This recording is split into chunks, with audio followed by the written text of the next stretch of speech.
you want me to stay, baby, just give me something. How am I supposed to know?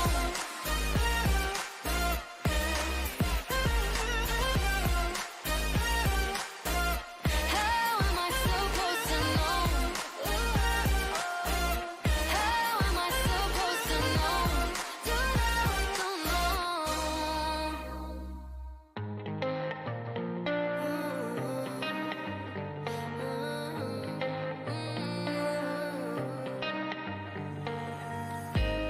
It's not too late to tell me how you feel. We've got all day, so show me what is real. 'Cause I don't play no games. This could be the real deal, right here, you and me. So tell me we're on to something, baby, don't leave me hanging. Giving you all my loving, but how am I supposed to know if you feel the same way, or if you want me to stay? Baby, just give me something. How am I supposed to know? We've got all this time, so stop wasting mine. We've got all this time. How am I supposed to know?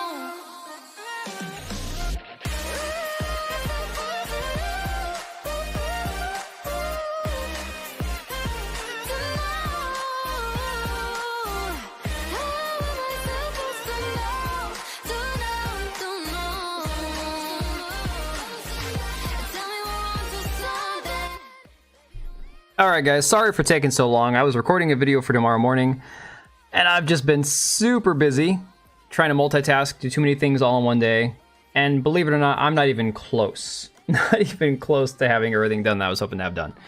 But because the intro is screwed up anyways, we'll just skip over the intro. To be honest, I gotta do a new intro anyways. It's kind of sucks, the one that I currently have. That being said, guys, hey, how's it going? Missed all you. It's been 2 days since I saw any of you. No, but for real, I appreciate all you guys for being here. I don't know what the hell's going on with Goonergate. Like, this, apparently Melanie Mac is doing shit again. I don't know. Smash has got 1,000 people watching him talking about Goonergate was returned with a vengeance. I kind of want to tune in here and see what he's talking about. I think it only has to do with some tweet about the First Descendant that Paul Tassi put out because the player count for that game is plummeted. But to be honest, I have no idea. I don't know at all what they're talking about. I'm just gonna not even think about it. I'm just gonna move on. I'm not gonna go there. No Goonergate tonight. We'll talk about other stuff. First thing I had lined up to talk about real quick was this Square Enix thing. But honestly, I'm more interested in how Alyssa Mercante has once again found a way to... I don't know the best way to put this. I'm not sure the best way to put it, but she has managed to make it once again herself the conversation. And she had a response video regarding Square Enix taking a stand against harassment. I figured we could watch that for a minute, see how long we can go. But yeah, this is kind of a weird situation with Square Enix taking this approach. Let's go full screen for this one, guys. So in case anybody missed it, we have this article from that Park Place, and I think they covered it over on Fandom Pulse as well, talking about how Square Enix harassment policy could lead to legal action against gamers, and the company will go after fans for denial of personality. I have no idea what that even means. Wouldn't that mean that they don't have a personality, or that they just are denying having one? Let me see here. What is the Square Enix Group customer harassment policy? The group customer harassment policy is a new measure taken by Square to combat what it deems okay. So that's what this is all about. Unacceptable behavior. The developer claims the policy will help with product improvement and quality. How's it going to make their games better? How is having a stricter policy against harassment going to make their games better? Explain that one to me. How does that work? Okay, now that you can't harass us, now that you can't be mean to us online, our products are magically going to get better? Square Enix believes that the feedback, comments, and requests received from our customers are essential to the advancement of our group's product and services. Therefore, we're committed to strive to apply your voice in improving our products and services. At the same time, there are instances where certain customers take actions directly or through our support centers or towards our group executives, employees, partners who are involved in the creation and distribution of our group products and services that constitute customer harassment, such as denial. What is denial of personality? Can somebody explain this to me? I don't know what this term means. Like, what the hell? Oh, you hate Melanie Mac? I mean, dude, I find that she's annoying. I don't know that I hate her, but I definitely get why people don't like her. My conspiracy theory is that Square Enix released that harassment policy in preparation for dropping DEI. You think? You think that's what this is? You think it's them expecting pushback from the woke freaks? I don't know about that. It could be. But what is denial of personality? Can somebody explain that to me? Is that like you're not allowed to deny that we're allowed to have a personality? I don't know how maybe it's like the translation from Japanese to English. Violence. Well, who said nobody's okay with threatening violence over a video game or calling customer service and getting mad and threatening violence? That's never been okay. Defamation, intimidation, advance notice of wrongdoing, advance notice of obstruction of business, harassment. Such actions do not only prevent our employees and partners from engaging in their work with a sense of security, but also causes disruption to other customers. Square Enix will not tolerate harassment and will take action as necessary. What is this? Okay, policy acknowledges feedback, comments, and requests are vital. It uses questionable terms such as denial of personality and excessive pursuit or reprimand that suggest otherwise, while protecting employees from legitimate threats. Yeah, like violence and stalking. Should Square Enix determine that an individual has engaged in action against one of our employees or partners that exceeds socially acceptable behavior or is harmful, we reserve a right to cease providing support services. Where action is egregious or with malicious intent, we reserve the right to protect its employees and partners and take legal action or criminal proceedings. Oh boy. Wow, that's pretty interesting. Okay. So I thought people were being hyperbolic with the whole Square Enix will sue you thing, but apparently that's a real thing. So, okay. Speaking of lawsuits, because again, we all know that Alyssa Mercante has her lawsuit against Smash JT currently out there, right? So obviously the people who are gung-ho to sue people are going to be really happy about this. They're going to be like, oh my god, yes, we can go get those angry incel gamer chuds. I have not listened. I have not watched Alyssa's 9-minute video on this yet. The funniest part is I have this in Brave browser. I haven't downloaded an extension for Brave yet to see the dislikes. I don't know if they have one for Brave, but all the comments on this video, 444 views, 18 likes, all the comments are people roasting her, destroying her in the comments. So honestly, I don't know that she's going to stick around for YouTube for much longer. Like, I can't imagine she's going to, I don't think she's going to put up with staying on YouTube or bothering to upload clips to YouTube much longer. But I am curious to hear just the first few minutes of what she thinks about this, because I know that she's the person that is like, again, she's in the middle of a frivolous lawsuit against Smash JT. I don't know. I want to see this. I don't think any company would ever, like, actually say, like, name Gamergate. I think they know that, like, if you do that, that's, like, the bell ringing, you know, come get your slop, come get your dinner, and it's just 30 to 50 feral hogs running. They said Gamergate. Okay. Again, not trying to be mean to Alyssa. She talks about feral hogs, obviously being guys like Smash JT, Hypnotic, me, anybody who covers the gaming world and the DEI crap in gaming, Gamergate, and she calls people feral hogs while simultaneously going on Twitter and acting like a feral hog herself. I don't understand. The hypocrisy with this woman is completely out of control. Customer harassment policy to protect its workers from toxic fan behavior. The policy states there are instances where certain customers take actions that constitute customer harassment. I do love that she goes to, what is this website? Is this the one that Luke Plunkett works at? Can't see the author. I think this is Luke Plunkett. What is that one? It's like crap, what's the name of that outlet? Harassment of employees, be that through violence, defamation, intimidation, or other means. Such actions do not only prevent our employees and partners from engaging in their work with a sense of security, but also causes disruptions to other customers. The policy reads, Square Enix will not tolerate harassment. Customers take actions directly or through. We've already read the policy for ourselves. A lot of people who work in the industry, both as devs and as community managers, as people on, you know, any person working on a game right now, involved at a studio, and some journalists, this is something that we've all said in our circles and outside of them is necessary for companies to be doing. a full, with your chest, a full-throated, we will not tolerate harassment and we will act accordingly. My favorite streamer who doesn't cover Alyssa. Oh, hey Tekla, how's it going? No, she's a minor blip on the radar tonight. The Elon Musk thing is far more interesting. Way more interesting in my opinion. I haven't even watched the full video yet. Funny considering she's the one who stinks. Yeah. Didn't take her much effort to get to it. Okay, so personally, I won't subscribe to her. I'm not going to subscribe to her channel. But she popped up on my home screen. It's the funniest thing. It's because I've watched one of her videos before. She popped up and so I'm like, oh, she has thoughts on Square Enix apparently, right? She's the unconscious incarnation of self-projection. Yeah, Oblivion, I have to imagine some of those are hate subscribes. I don't know. Is so important because a lot of this behavior, violence, defamation, intimidation, these are things that the far-right movement that has been gaining steam again for months on the internet, this is what they have been deploying. Oh my god, okay, do we have to watch any more of this? Do we have to watch? I think that kind of like summarizes everything that she could contribute to this conversation, right?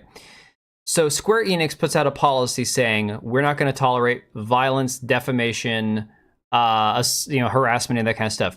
Alyssa immediately goes with, "Oh, this is the thing we've seen from the far right for the last few months or whatever." Yeah, they've done studies. They have done plenty of studies, criminal studies about who's actually committing violent crimes, terrorists, and everything else. It's not the far right.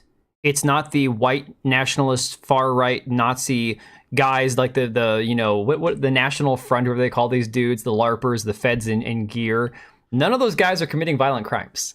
Okay, there's been like 2 instances where somebody who's like far right, if they're not feds, committed actual violent crimes. Again, look at Antifa.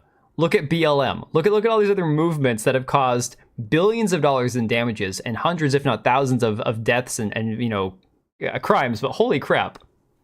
Yeah, she has a regular YouTube channel now. This is what we're on here. And the funny part is, okay, she wants to talk about how she redacts her address from the lawsuit against Smash JT because she doesn't feel safe. But she puts his full address out there with it. He's got a wife and kids there that live at his property because, in case the court needs to get a hold of him. Meanwhile, she uses her full, I don't know if Mercante is her legal name or if Merchant is, whatever, but she uses her first, middle, and last name for her YouTube name, okay? Whether or not she's a public personality, so she's already had her name out there, you're using your entire name as your YouTube channel name. That's crazy, right? Lugia, how's it going? You didn't miss too much.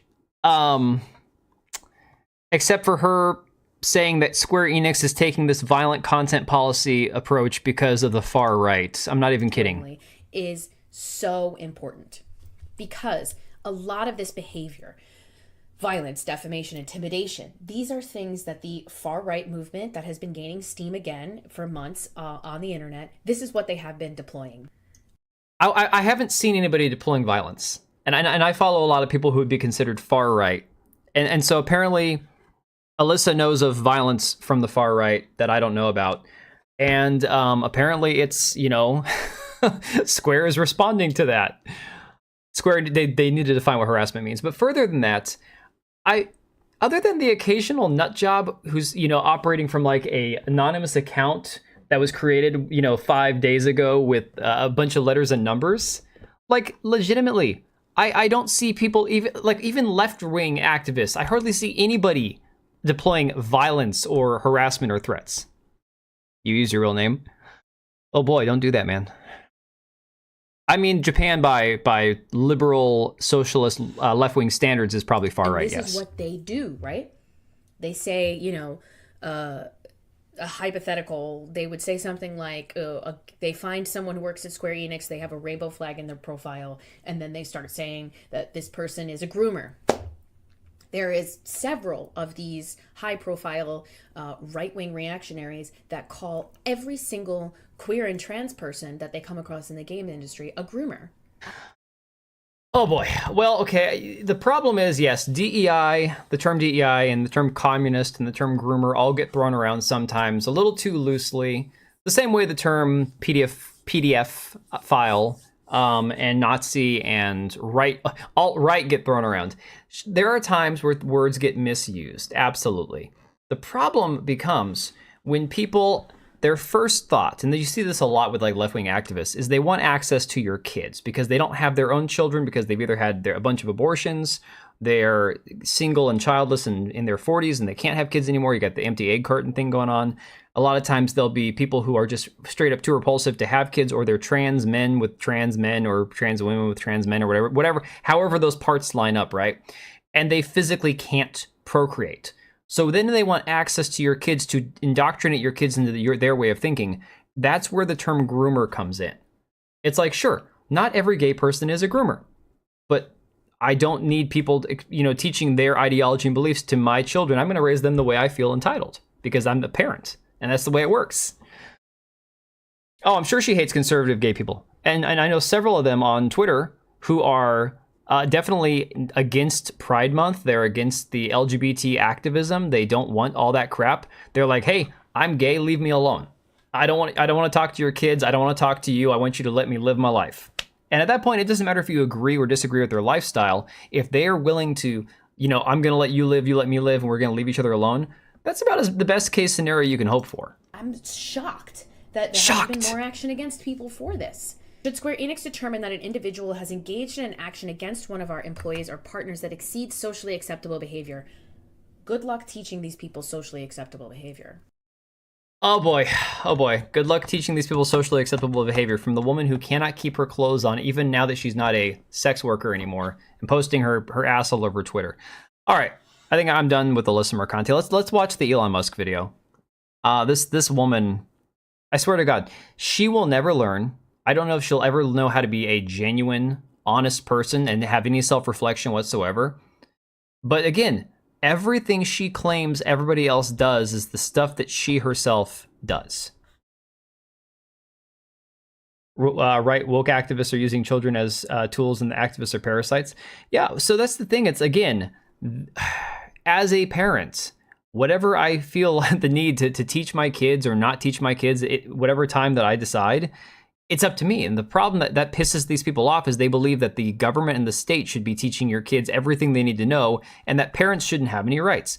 And that's where, again, you might call them communists. Maybe they're not true communists, but again, it's a very Marxist way of thinking that the state is the family and the family unit doesn't matter anymore. Yeah, Oblivion, I can't put up with her crap too much. The other video is like 20, 30 minutes long. I think that's more worth watching. Here's the question, guys. Oh, this one's only 11 minutes and 24. So this video supposedly exposes Elon Musk as a fake gamer. It's blowing up right now, right? From 3 days ago. Do we watch Asmongold reacting to it, which is like half an hour, and that would be a reaction of a reaction of a reaction? Or do we just watch the original video? I'm inclined to say we watch the original video and give this guy Quinn69 TV his view. Because personally, it's like, Asmongold doesn't need more views. I think I'd personally rather watch this and keep it shorter. Because again, 11 minutes and 24 seconds versus 30 minutes. Family's a family. Government needs to learn that. Dude, the government will never learn that. Yeah, try telling your local politician that they work for you, right? I've seen people try doing that with police officers. It doesn't go so well. Yeah, we'll watch this version. Again, I think it'll be a lot easier to keep track of the video if we're not trying to watch a reaction of a reaction. As entertaining as Asmongold's videos usually are, we'll watch this one. I have a lifetime of playing video games. At one point, I was, maybe one of the best Quake players in the world. You're actually like a world-class, incredible video game. This dude right here has got me blocked on Twitter. Isn't this Konstantin Kisin? Or am I thinking of a different guy? Oh, no, this is Lex Friedman. I think he's also got me blocked on Twitter. Yeah, this is Lex. Yeah, dude's very soft.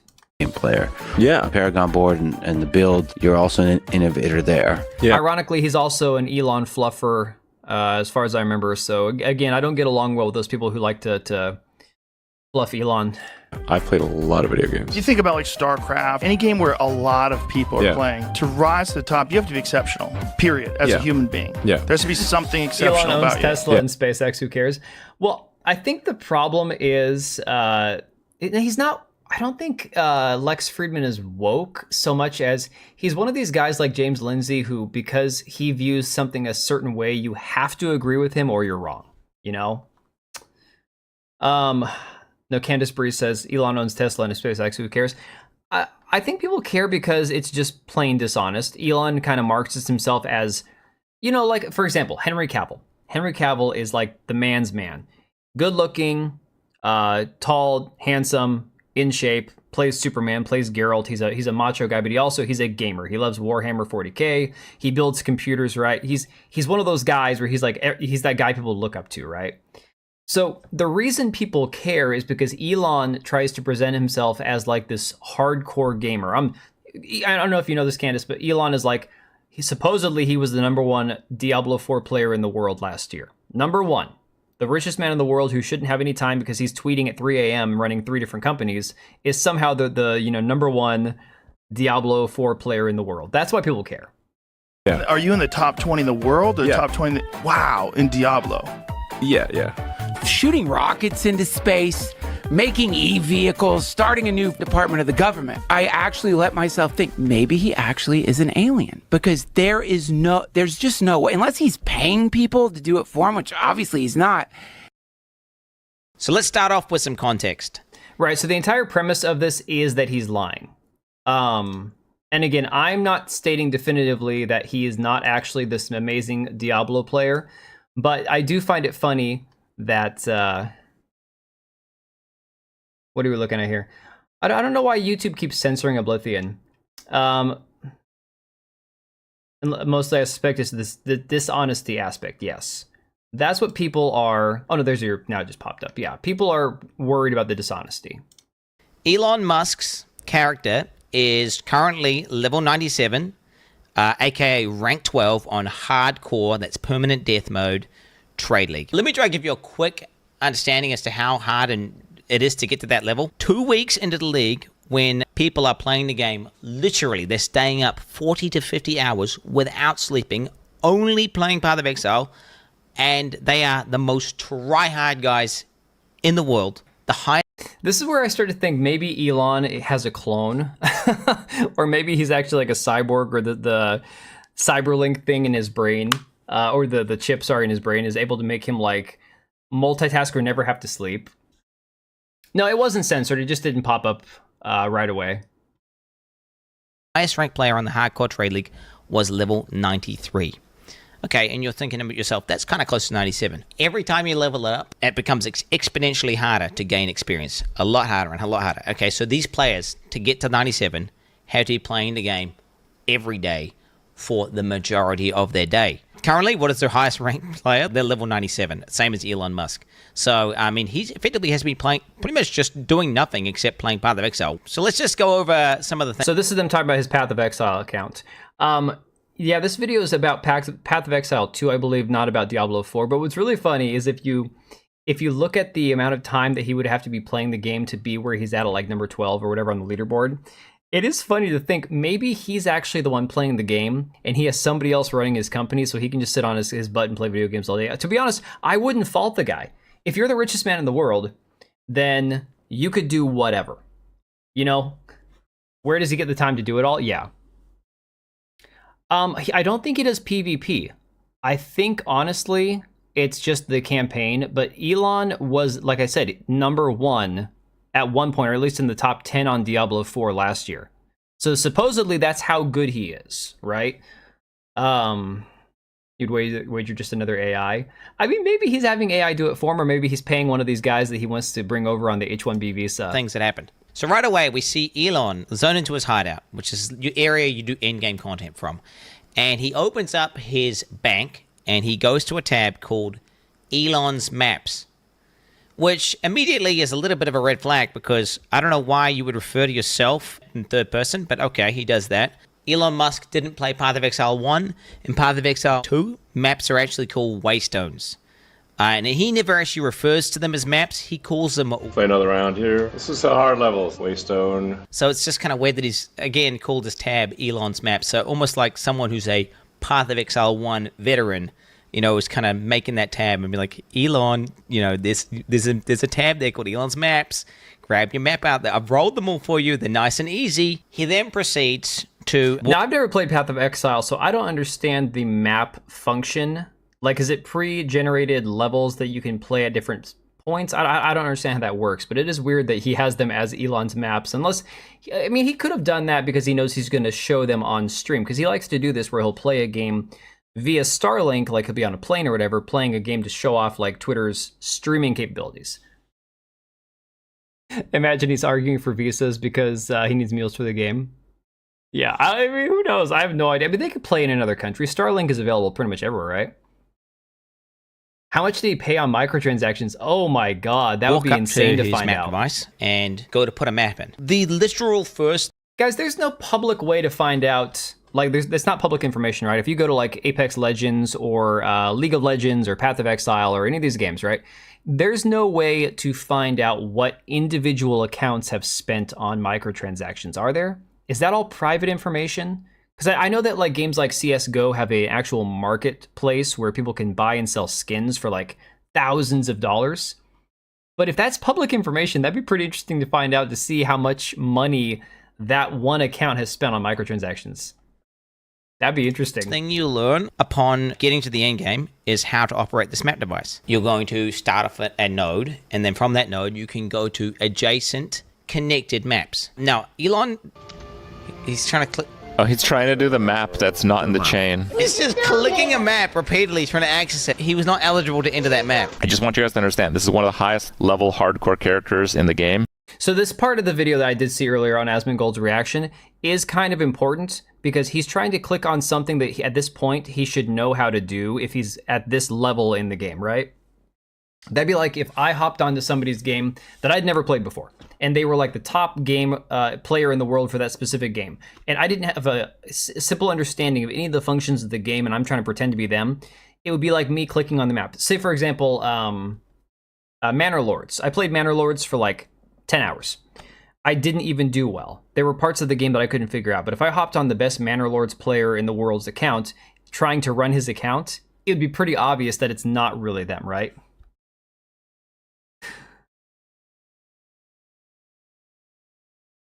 Oh, yeah, the Obsidian artist. Yeah, Matt, what's his face? He would have played thousands of maps at this point. Anyone who's level 97 is... And you know, we're talking one of the most efficient players in the game, period. There is no way you would do that.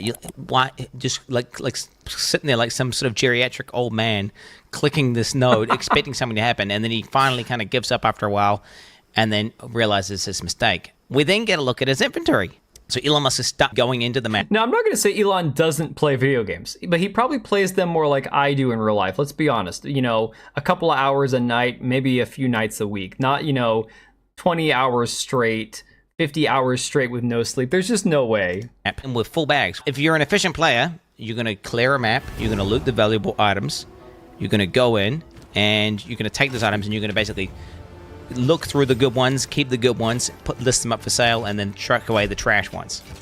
It's almost like he has no understanding as to like what items are, or right. And that's where I think that this part of it plays in. A lot of people were criticizing him for the fact that you'll see in a second here in the video, he doesn't pick up something that's a super important item. But the reality is, if I'm playing a video game, you guys have seen this if you're here on like when I do like a Friday night stream. If I'm playing a game that's already a difficult game, let's say Kingdom Come Deliverance, which is a terribly difficult game to master the combat of. If I'm trying to play the game distracted while I'm talking to chat, it's going to be less than efficient. It's going to look terrible because I'm splitting my attention between two different things, right?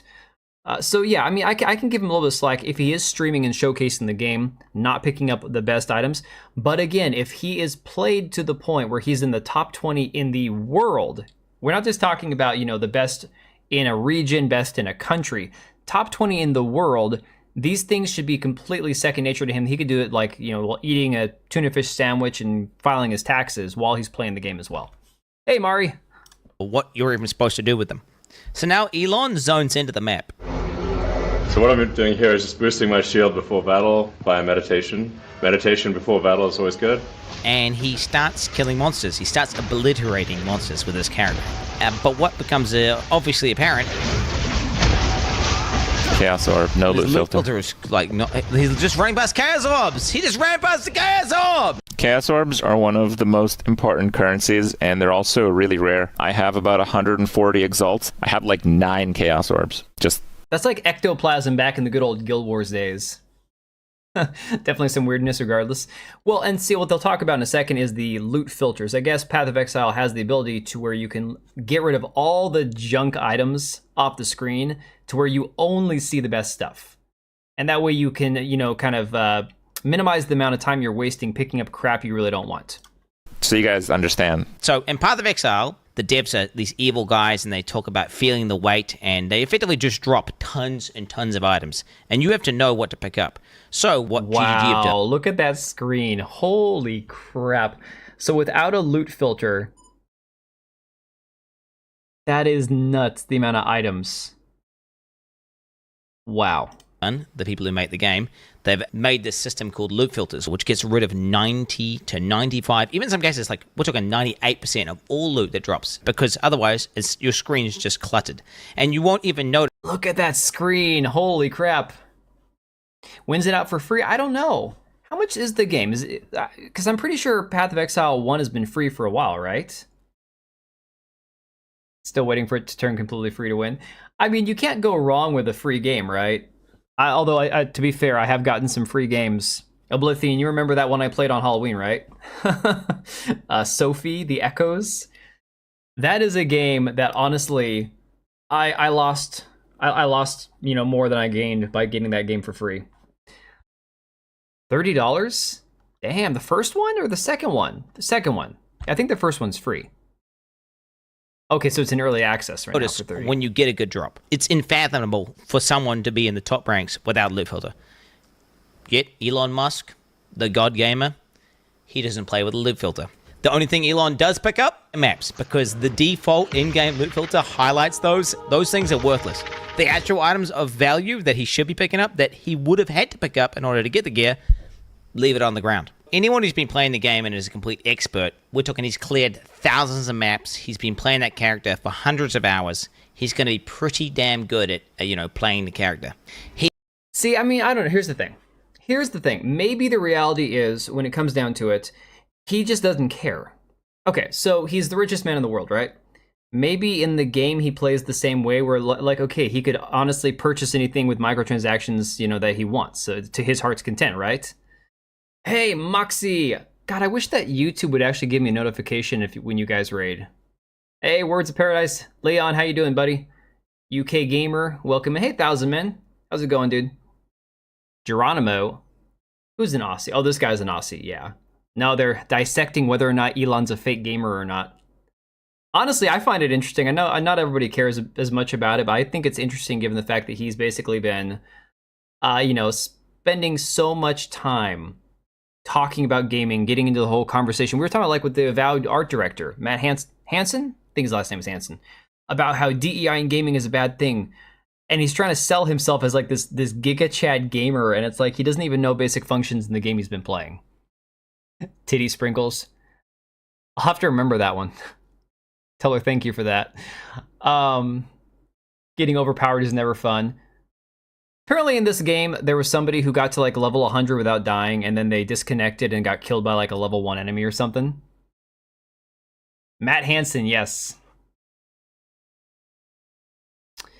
Well, right, but Elon playing for fun, though. Hey, R2. Elon playing for fun, though, is fine, but it's like, playing for fun, you wouldn't get to this point. This is, like, obsessive playing, right? He gets to the boss, he's fighting the boss, and I want to say for about 10 seconds, he sits there and he's out of mana. Mana is a resource in this game where you need it in order to use your abilities. He just sits there, default attacking the boss without activating his mana flask. Anyone who's played the game and understands the character would understand, like, oh, I'm not doing any damage. Yeah, I think he was one of the guys that wanted to punch gamers. Yeah, I don't know. That's the thing. I got a feeling like, like I said, if I logged into somebody else's high-level account, right?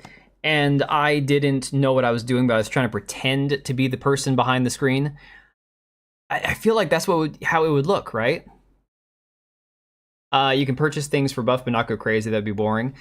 I mean, here's the thing, guys. I don't even use potions or buffs or any of that kind of stuff in most of the games I play. Like, if I have a game where you can collect resources to, for example, Witcher 3, I have a horrible time playing Witcher 3 remembering to actually make like the tonics and the oils for my sword and everything else.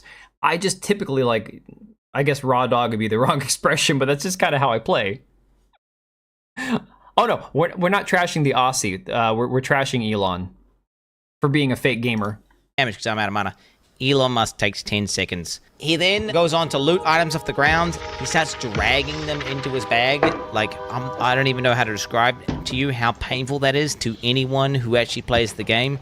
And his bags are full, and he just keeps clicking it over and over and over again. Nobody, not even people who are kind of noobs at the game, do this. I don't even think Elon Musk has done the campaign, honestly. Like, just based on what I'm seeing in terms of the gameplay. His settings on the map transparency are turned on by default. His life values are turned on. All these basic settings that anyone in the top 100 would do, he is not doing. Maps can effectively have different content on them, and that content will be signified by...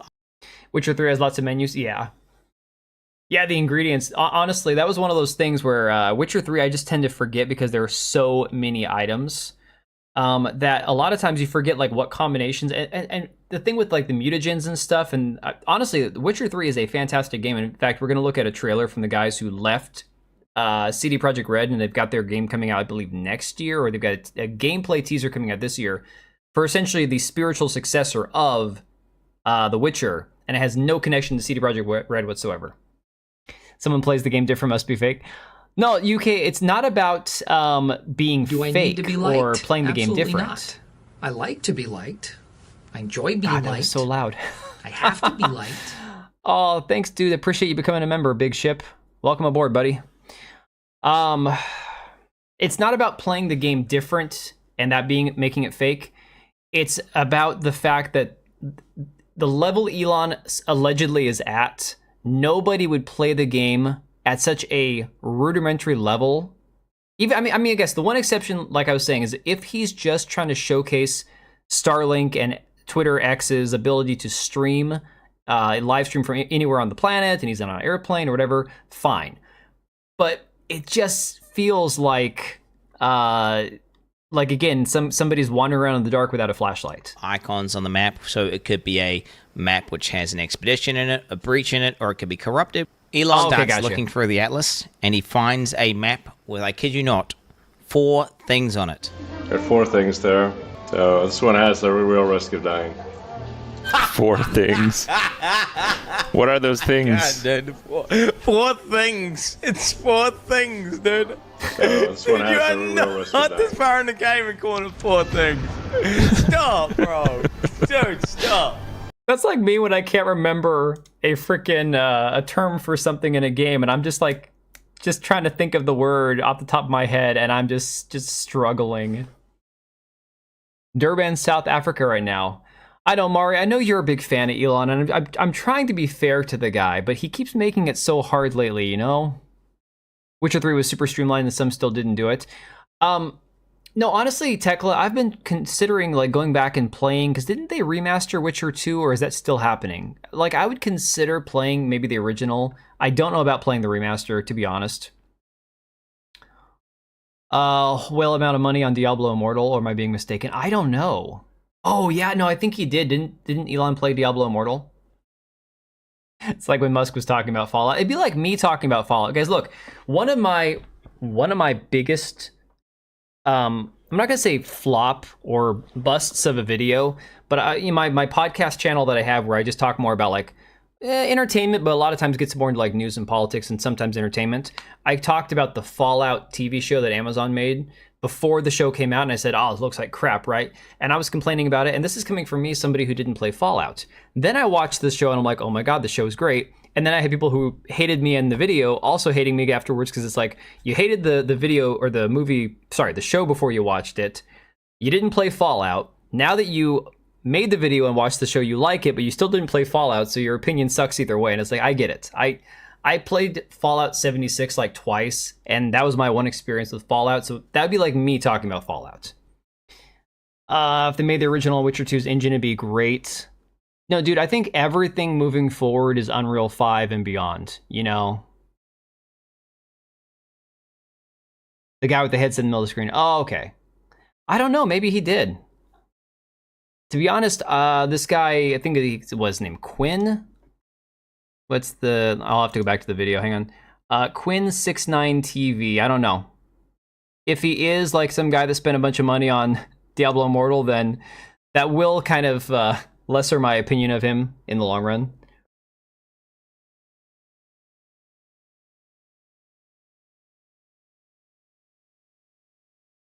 So, okay. I thought the Fallout show was pretty good. I'm not gonna lie. I thought it was pretty good. But, again, I'm not a Fallout guy. So if people who loved the Fallout games hated the show, I'd get it. I'd understand. You'd have all of my sympathies. I just thought the show was decent. And you gotta remember, I've had to watch Rings of Power. My wife made me watch She-Hulk. We got halfway through Willow before Disney Plus pulled it off the streaming service. I've seen a lot of really bad TV shows. So for me, I thought Fallout was good. I thought it was enjoyable. I liked some of the characters. But I totally respect people thinking it sucks. I get it. Gaiman calling poor things. Stop, bro. Dude, stop. Yeah, I'm going to play that after we're done with the Elon video. I've got it brought up. We can take a look at it. Oh my God, I literally can't. He then goes on to say, This is max difficulty on hardcore. If there's a way to get higher difficulty, I don't know what it is, but this is everything maxed out. Path of Exile has boss fights and endgame bosses, which are quote-unquote difficult battles, which Elon actually did do on one of his streams, where he just went into the endgame boss and died repeatedly to it. Maps are just farming. You go into maps and you farm them for loot and experience. They're not the most difficult battles, and I don't know if he's trying to deceive people watching a stream into thinking that he's doing some insanely hard thing, whenever he's literally doing something you do to effectively grind or farm. And see, I've got a different perspective on this because $30,000 US, that's insane. In Diablo Immortal. Yeah, that's the mobile game, right? This is like I'm having flashbacks because years ago, talking like 15 plus years ago, I played Guild Wars for like 2 years straight, and I put out like 2,000 hours a year into that game. And Guild Wars for me, that was like my crack. I would farm the hell out of that game. All the different farming builds, I had all the characters. I could farm pretty much anywhere on the map that was solo farming. I didn't like to farm with other people. I liked to do things that I could do by myself, right? But watching this, it's like I'm having flashbacks, and not in a good way. Mega Global Core intends to get rich by destroying humanity compared to the shows you listed through. Yeah, it was better. Yeah. But again, I was comparing it to dog shit. So when you compare anything to dog shit, it's going to look good by comparison. To be fair. Thought it was Witcher 1 they were doing a remaster of. I don't know, R2. I don't know. I've looked at buying the games a few times. I just, given the fact that I never played the first two games and I loved Witcher 3 so much, I was worried I'd go back and play the first two and not think they were as good. Right after he deleted his account saying F you to Blizzard. Yeah, I can't blame anybody for saying F you to Blizzard. If you thought this was bad, I did not even get to the worst part. In Path of Exile, gear has requirements to equip it.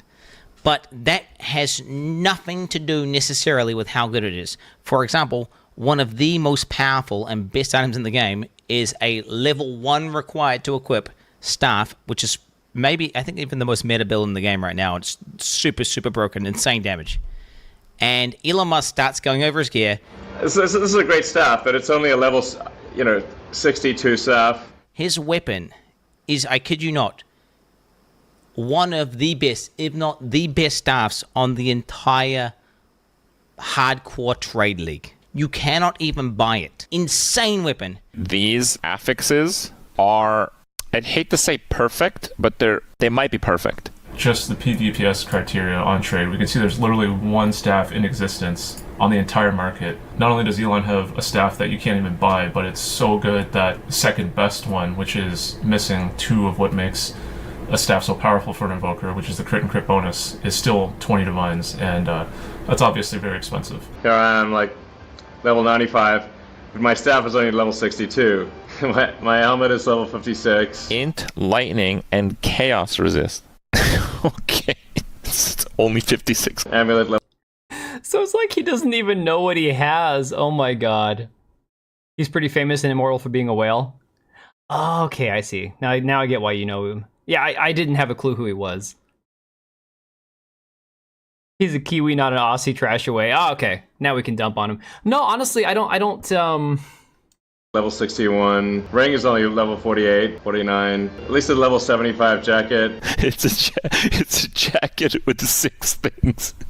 Yeah, tell us how bad the item that only drops from the highest difficulty of the hardest boss. Just tell us that it's only level 52.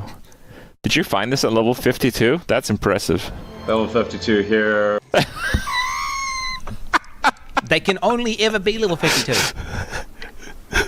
Bro, Elon Musk is a fucking fraud, bro. Pretty low level compared to my character level, but it seems to work pretty well. In softcore, you can get much better equipment. In order for him to have insane gear, he has to understand how the economy works. He has to be basically trading. Anyone who I don't know, guys. Is he trolling? I don't know.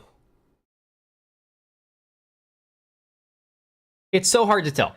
You guys remember a few weeks ago there was that Adrian Dittman account on Twitter who basically he got famous because he uses either like a voice modulator or he's really good at impersonating Elon's voice, right? And then for a while, they got in this Twitter Spaces together so they'd be talking to each other. And then he started like poking fun at people, going, "Oh, these people are so they're so retarded because they think I'm actually Elon even though I'm not," while talking like Elon, and Elon, of course, playing into it. So yeah, Elon does enjoy trolling.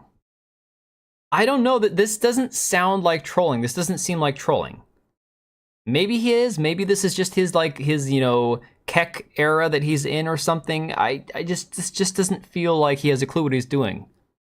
who's played Path of Exile to the end game in a trade league knows that you have to trade in order to obtain what looks like some of the best gear pieces in the entire game. If we look at some of these player accounts, we can see what they have for trade. 700 plus items for sale, multiple divine items. You can see hundreds of divines worth of listed items. This is also someone from the top 10, rank number 4, focus here, worth 50 divines alone. This is the number 1 guy. You can see he's hundreds of divines. Wait. Guys, you can't see this. Hang on, let me see if I can go.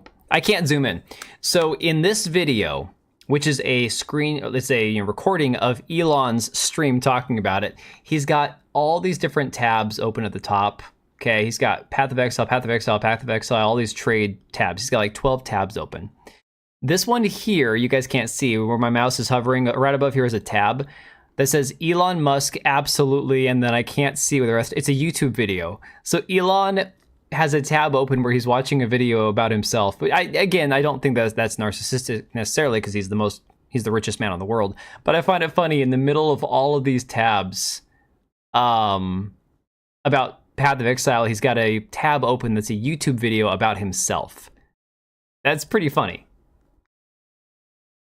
Pretending to know Diablo 4 is easier than pretending to know Path of Exile 2. I mean, I don't know shit about Path of Exile 2. Tried to say his besties with Todd, Elon Musk in conversations with Todd Howard. Just play the game. Yeah, I mean, personally, I would never, even if I had that kind of money, he doesn't say that somebody else grinded for him, Mari. No, Elon, he's the reason this is such a big deal is because of the fact that he's claims to be this like amazing top of his the chain, like he's at the very top of the totem pole kind of gamer. He's just like again, Giga Chad, items, Major League multiple Gamer. mirrors, all these players. If we go to Elon's account, he's got only 21 items for sale, and they're all absolute garbage. It's clear.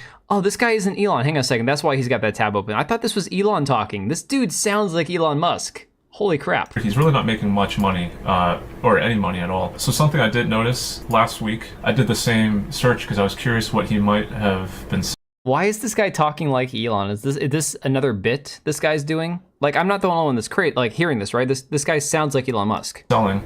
And I grabbed the screenshot, which I shared to my Discord, and it's this really, really, really crappy crossbow for 18 divines. So why is it listed for 18 divines, and where did it go? Is it possible he vendored it? Yes. Why was it listed for 18? Maybe it's just like autistic people. They all sound the same. That's what the free-to-game plays are for, is to break down your first wall, which means the most to developers. Yeah, I mean, honestly, that some people have restraints. So when I was playing Apex Legends a lot, okay? When I was playing Apex Legends a ton, I was like, you know what? This is my main game. This is the game I'm streaming on Twitch. I played it like every night, 2-3 hours a night. I was like, okay, I'll buy the battle pass, right? bought the battle pass for $10. I maxed out the battle pass. I got enough free coins for another battle pass. The next battle pass, I maxed out, got enough free coins for another battle pass. So my one $10 transaction on a free-to-play game got me 3 or 4 seasons of free content. So my Xbox account that my kids play on has every character unlocked. It's got all the skins. It's got all this stuff, right? Yeah, no, R2, that's not actually Elon. It's somebody talking about it. I thought it was totally Elon watching a video about himself. So yeah, for me personally, that was it. That was the extent of it. I spent $10 one time on Apex Legends, a game that for a year and a half, 2 years, I spent like countless hours on. And then, of course, I think Call of Duty Warzone, I bought like one bundle set for like $8 or something. But I tend to have a little more restraint when it comes to the whole microtransaction thing. First one's free, kid, right? 18 Divines, I don't really know. I don't want to fuel any conspiracy theories, but I have been made aware that RMT, typically they use legitimate listings that are far overpriced, and that is how they mask the transaction as legitimate. So if he were to buy 18 Divines for, $100 US or whatever, he could have done so through this listing. And if you needed any more proof that Elon is 100% boosted, he was playing the game today inside of maps, blasting, while simultaneously on a X space talking to like some far right wing part of some German government. I don't know, some political bullshit. Okay, I guess he's just that much of a god gamer. Wait, he was on a Twitter space while playing the game.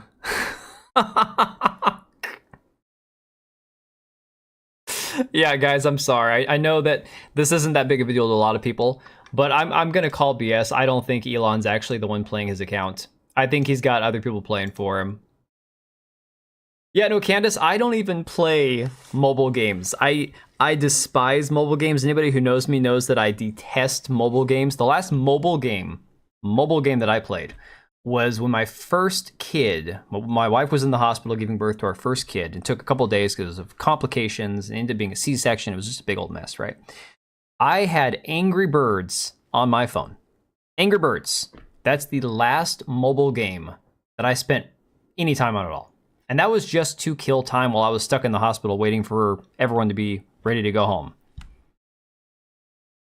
$27,000 US payer. I don't think you could be talking about Elon. Yeah, I mean, anybody that's going to criticize anybody for spending money in a, let's say immature manner, that would not be a smart thing to do, to be that person with those skeletons in your closet. However, this just seems fishy to me. I don't know. This seems very strange. Very, very weird. Oh boy. Time is it? 10:30. Oh, it's not even that late yet. We haven't even been on here that long. Wow.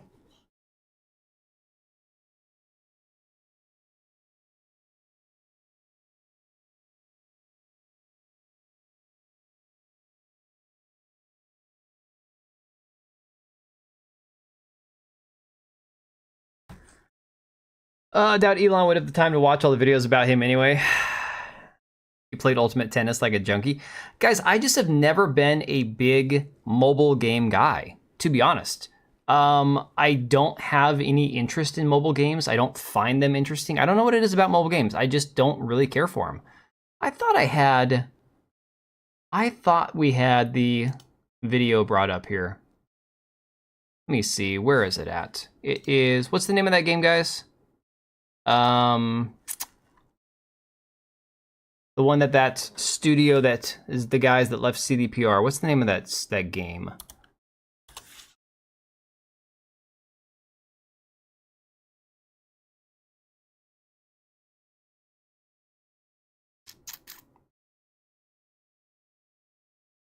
Elon reads X though. Yeah, no, I'm sure that he sees all the things being talked about him. I wouldn't fault him for that.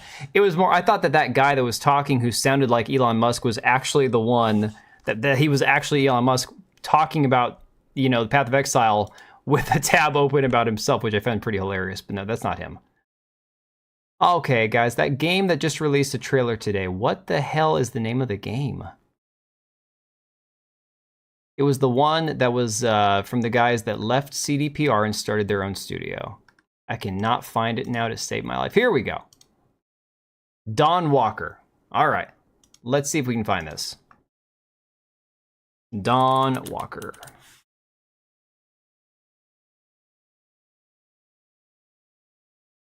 "70% of all women play on mobile if you actually look by platform." Yeah, I'm telling you, I was doing a video before I got the stream started that I'm going to release in the morning, and it's got some of these women that are these activists in the games industry who have been quoting the same statistic over and over and over again about needed diversity and inclusivity and representation because half the people who play video games are women.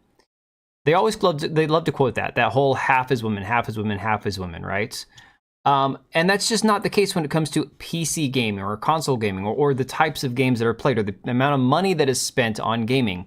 The majority of people who spend money on games are still men. Pathfinder guy attacking people on Twitter. Yeah, I saw something. In fact, I think there's an article about that I could pull up.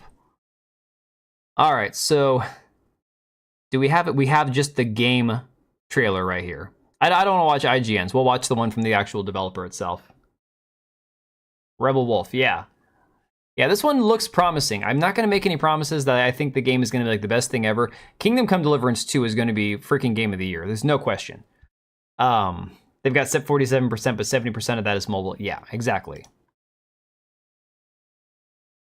So here's the trailer.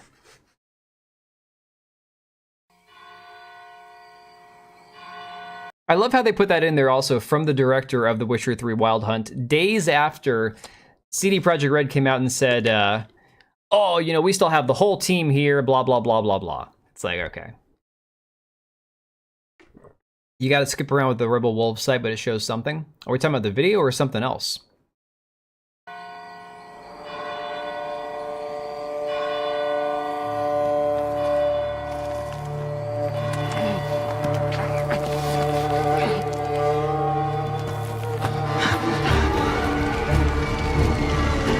Must be here somewhere.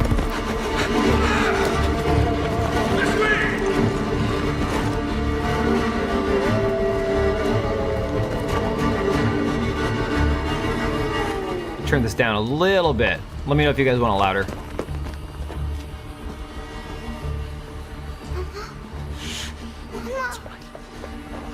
It's all right.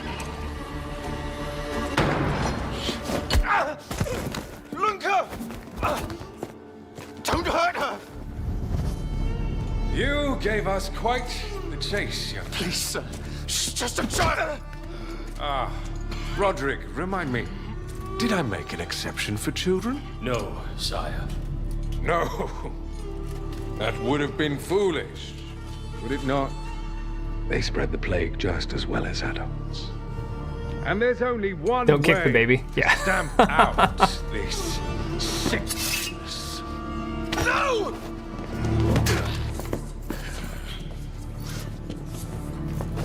Not just a runner, but a fighter, too. Had we met under a different moon, things might have ended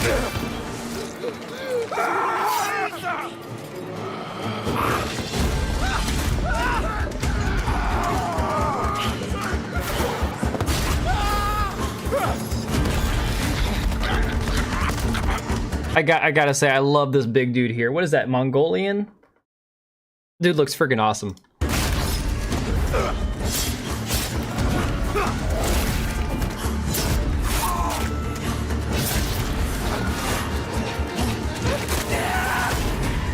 Leg thief.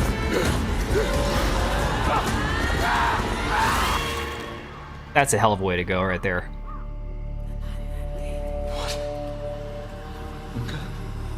Lunka!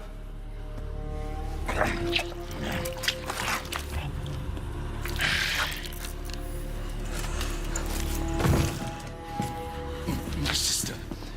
She needs help. Fast. Please, let us pass through. I beg of you. Please. Please.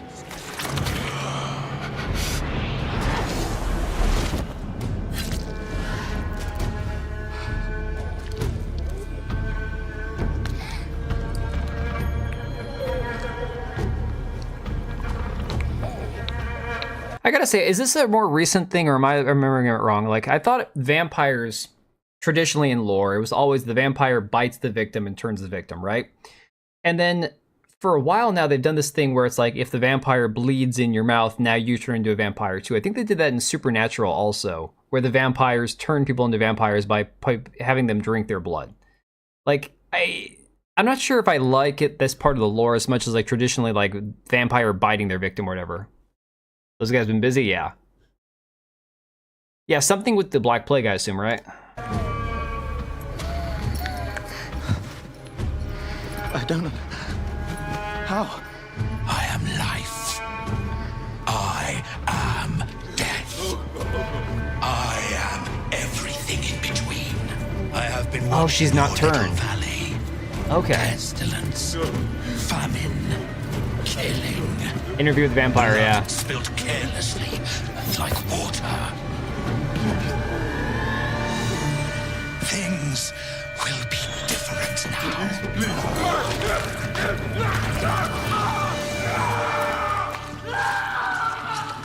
For all of you.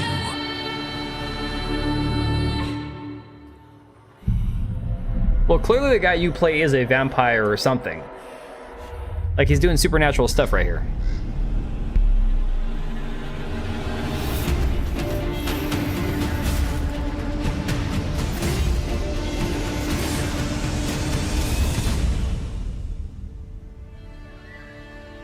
Dude, this is gonna be like freaking Witcher meets Dark Souls or something.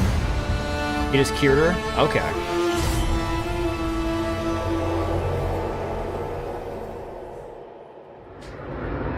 Well, what's cool is, again, kind of like the idea behind Blade, where you have the Daywalker, where he can actually go out in daylight. If your character is a vampire, but you can actually travel by day, that's gonna be very cool. Like, again, I'm not 100% sure, like maybe you change forms at night, who knows? God only knows what direction they're going to take this, but that could be pretty freaking awesome. Trailer happens 2 years prior to the events and its opening. Oh, okay. Interesting. Yeah, no, I'm hyped about that game, to be honest. That trailer alone beats the hell out of the Witcher 4 trailer. And again, I don't even hate the fact that Ciri is the main character of Witcher 4. I think they should have leaned heavier into her storyline and not made her a Witcher, made her something else, you know, able to travel, you know, through time and space. The only gameplay, Geronimo, is this part right here, where he lands and you see him do a flip. See, that looks like gameplay to me, plus this boss dropping here.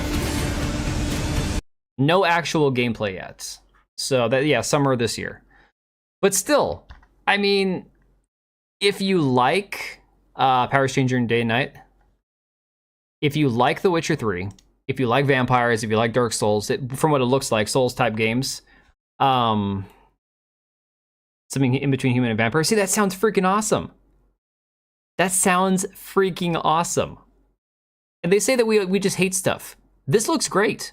Okay, I just had that video I put out this afternoon because I got home a little bit early before the kids got back.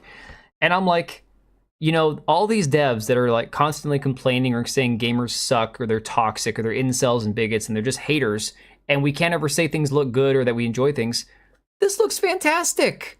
This looks incredible. This is the kind of stuff, like everything we've seen from Kingdom Come Deliverance 2, the trailers like this is what people want, okay? Looks great. The actual production started in 2022. Okay. Game companies these days sadly act like moths. I'm sure that that's a fair criticism. Unfortunately, it does seem that a lot of times people aren't willing to take, or you know, risks, so they kind of copy. Settings like Underworld. So here's the funny thing. I might be in the minority, but I really like the Underworld movies. The first two. The first one better than the sequel. But I really liked Underworld. I liked their take on the whole vampire werewolf thing. Not from like a lore accurate perspective, but just as they were. That being said, the series went like way like downhill really fast. But as far as like vampire stuffs go, I didn't hate the Underworld movies. Sure, they weren't the most lore accurate or whatever, but I thought they were fine. No mention of the sexuality should be a good game. Yeah, no, you have a white male protagonist trying to save his sister. I mean, absolutely nothing wrong with that, right? Yeah, see, I liked Underworld. I thought those movies are kind of like Nickelback, kind of like Creed. They get a lot of shit that's not deserved, you know? You see, I found the first two movies really good. The first one better than the second, but I really like the second movie too. Let me see if I can find that article. I was gonna cover this Neil Gaiman thing, but I already did that video on that, and I really don't want to go there again. It's so bad. It is so terrible. Let me see. Is there not anything? I guess that there's nothing about that dude from, hang on, let me see here. Let me grab a tab and see what I can find. They showed 4 seconds of it in game, which is more than CDPR showed of The Butcher 4. No fruity vampires. You like all movies? Well, you're opening yourself up to a lot of really bad ones then, in my opinion. Let me see. I guess nobody's covered this, huh?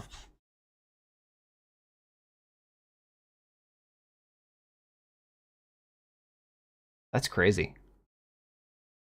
No bald women who want to act out. Yeah, Neil Druckmann will be very disappointed with that trailer.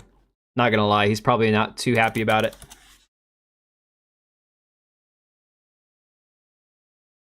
Let me see here. What have we got? Yeah, Jason Bowman. Whoever the heck this dude is. My dog is so itchy.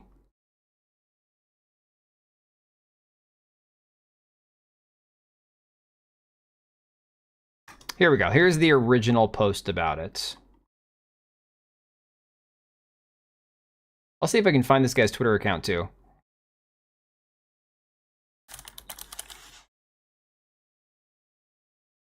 You loved Ellie, but you hate Neil. I didn't play the Last of Us games. Again, I don't own a PlayStation, and I didn't bother to pick them up on PC. Not a series that I personally had any use for or care about. The first game looked fine. I tend to be a little more reserved with like zombie games. If they look too generic, I'm not going to bother with them. That one looked decent, but Jason Bowman, game designer. I'm surprised he hasn't gone protected. Okay, so this was the original tweet. Yeah, part 1 and 2 are not at all the same. Gameplay for this drops over the summer. Yeah, it's going to be interesting to see. So, okay, this guy here, Magic Man on Twitter, says, dude, TTRPGs are for everyone. I welcome many people at my table. I would happily break bread and roll math rocks with JD Vance if he wanted to play in my D&D or other TTRPG games, okay? This dude here, Jason Bowman, director of games at, is it Paizo or Paizo? Creator of the Pathfinder RPG. Publisher at Minotaur Games, Pathfinder, Hopefinder, him. Oh, he's in my state. Why is he in my state? Why are all these guys in Washington? I get it. Washington's a bunch of woke freaks. Oh boy. Did he delete the tweet? I'm so confused. Now, so let's look at the replies.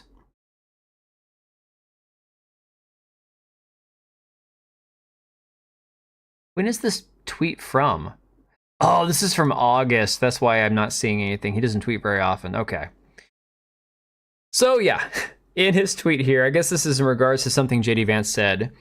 If Vance has played Pathfinder, I want him to send his books back. No space for fascists in our game. And of course, just like Wizards of the Coast did when they were being criticized over the female Adeptus Custodi situation, he's blocking every single person who is criticizing him over this. Man loves his TTs? Yeah.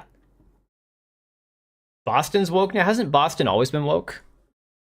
I mean, I know that Washington, especially like the capital, Olympia, and then Seattle, which Seattle's always been a liberal hellhole. Those have always been woke. Here's the funny thing. Most people who live outside of my state here don't understand that Washington is not a blue state, okay? You like all the Underworld movies? Oh my god. Okay, so Anyways, Washington has a lot of like really red areas. It's just that the cities are where it's all really blue, like most any blue state. Underworld 3, the one that had Rona Mitra, the flashback one, I liked that movie only because I have a thing for Rona Mitra. That's it. Sleepless in Seattle. Yeah. We thought that was a big deal back when I was a kid because it's like, oh my God, our state has a movie about us. Now it's like, no. Underworld 3, in my opinion, out of the 3 that I've seen, because I don't think I watched past 3. Underworld 3 was pretty subpar, but I really, really liked Rona Mitra. And then, of course, Underworld 2 was cool because, you know, at that point you've got, what's his ass, you know, Scott, actually, I can't remember the guy's name in the movie. The guy who becomes like the half vampire, half lichen. Was it Michael? I think it's Michael. You know, he goes all like Giga Chad in the second movie, but still, the movies really went downhill really fast. I'd still watch him over half the crap these days, though. So let me see here. He's probably getting attacked in his current post, I imagine. Oh, only accounts that he mentions can reply. Yep. Why'd you delete this? Cry harder, yeah. Their daughter turned out to be the strongest. When did they have a daughter? Is that like in the 4th movie? Oh man, how many of those movies did they make? Half female vampire having a daughter with Michael. Half female. Wait, no.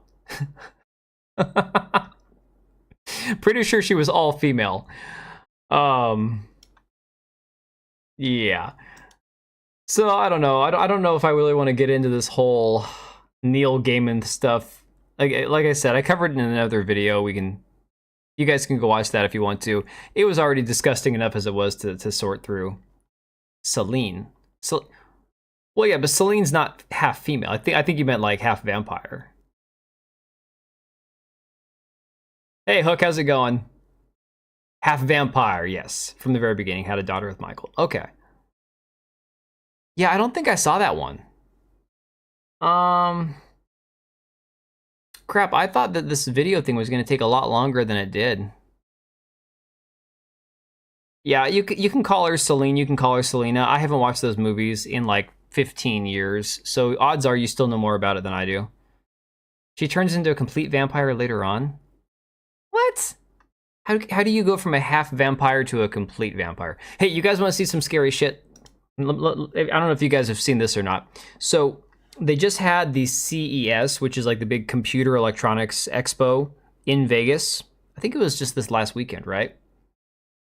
If the stories are true, he sounds creepy. Okay, R2, we'll pull up the article. We'll pull it up because it's terrible. Speaking of creepy,